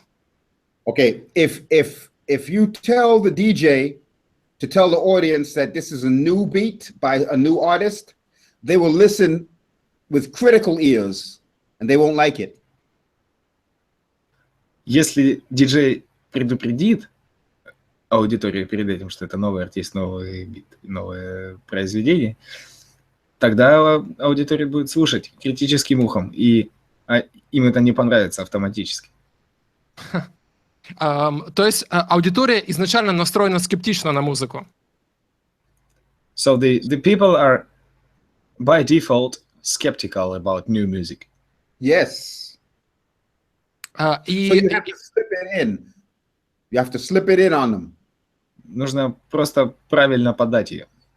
То есть получается, что люди больше привержены воспринимать именитых артистов. И намного проще сделать запись для именитого артиста, чем для новичка.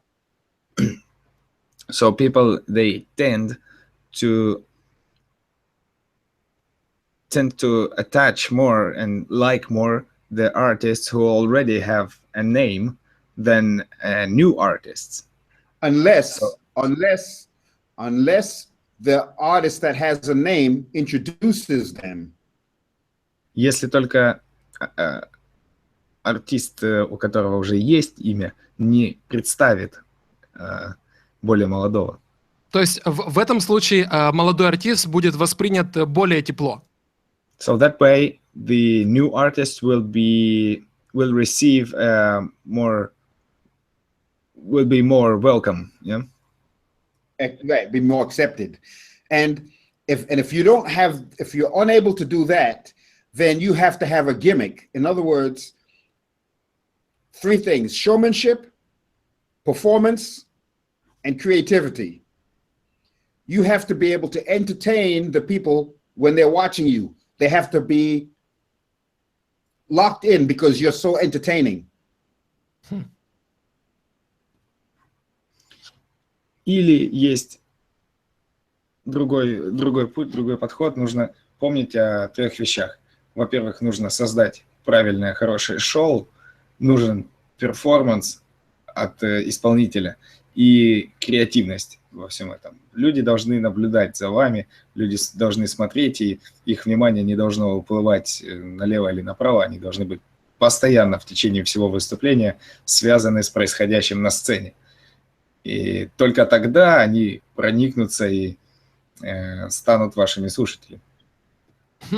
Very interesting, Earle. But I want not to concentrate too much today on production because we're already 3 hours and a half on stream, and it is almost midnight in Moscow, and already whole night in Samara or Novosibirsk or Krasnoyarsk or cities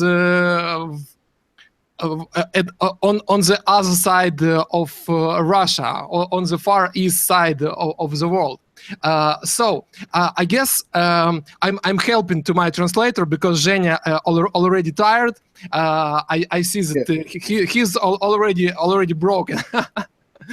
And I'm yeah, but you look super fresh. It is maybe because of your experience, because of your passions, and of course because of love of your wife. Yes. Indeed, it helps you to be more healthy and more fresh here. Indeed. And time difference. Yeah. Yes. Да, мы говорили о том, что я немного помогаю Жене что-нибудь сказать Эрлу, потому что Женя уже немного подустал, я не думаю, что его спасет кофе, и что уже почти ночь, точнее почти полночь в Москве, и уже далеко за полночь в Самаре и в Красноярске, и в других городах далеко на востоке России. Поэтому мы будем потихоньку заканчивать наш разговор. So, Earle, I guess we need to finishing for today, and the last question I have to you for today is a kind of tradition for our events. Give us an advice or a tip to musicians and sound engineers who trying to start to be a star in this industry. How to be in this business, how to do something great, and how to be happy with all this stuff. Okay, all right. The only way you can be happy is by doing something you love. But you must first find out what it is that you love.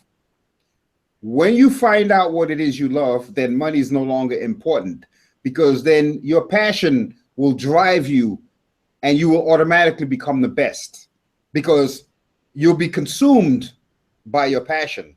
And once you're consumed by your passion, success follows. Я попросил Эрла дать какой-то совет, какую-то рекомендацию всем ребятам, музыкантам, звукоинженерам, которые пытаются что-то сделать в этом мире и как-то реализовать себя, но при этом остаться счастливыми. И сейчас Женя, уже немного подотдохнувший, переведет ответ Эрла. Just love what you do. That's all. Love what you do. Эрлл сказал, что, во-первых, первое, что вы должны сделать, это понять, что же вам в этой жизни нравится. Как с компрессором, да, это я уже от себя добавляю. Пока не выровняешь первую вещь, компрессор не заработает правильно. Нужно понять, что ты любишь, говорит Эрлл, заниматься этим, потому что если ты это действительно любишь и ты это понял, ты погружаешься в этот процесс. Когда ты погружаешься в этот процесс, деньги для тебя уже не важны, ты двигаешься вперед, а успех, он приходит сам. Да, и страсть двигает тобой. Эрл сказал о passions, о страсти, которую ты вкладываешь в свою работу, и это очень важно. Окей, Эрл, you can continue. Well, again, you know, a lot of times when I meet somebody and they tell me what it is they love to do, I watch them and I can tell whether they're in it for the money or if they're in it for because they love it. If they're in it because they love it, they don't have to worry. Your future will be taken care of. If you're in it for the money, everybody sees that. They don't want to give, they're not going to give you any business.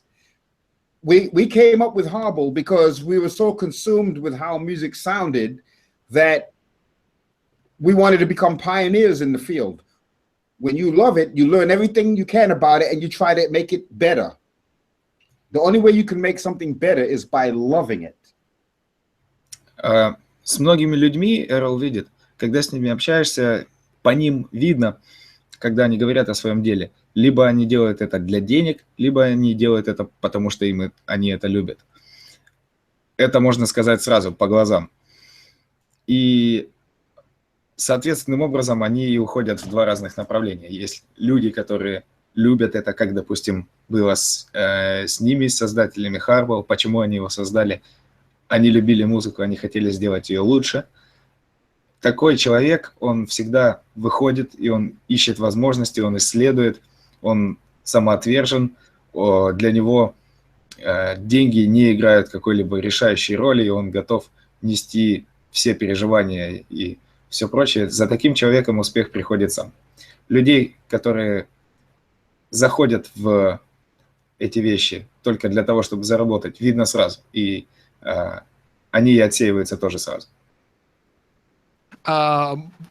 Эрл, большое спасибо за твои идеи. Это очень ценно для всех нас. Сегодня нас смотрело какое-то количество людей.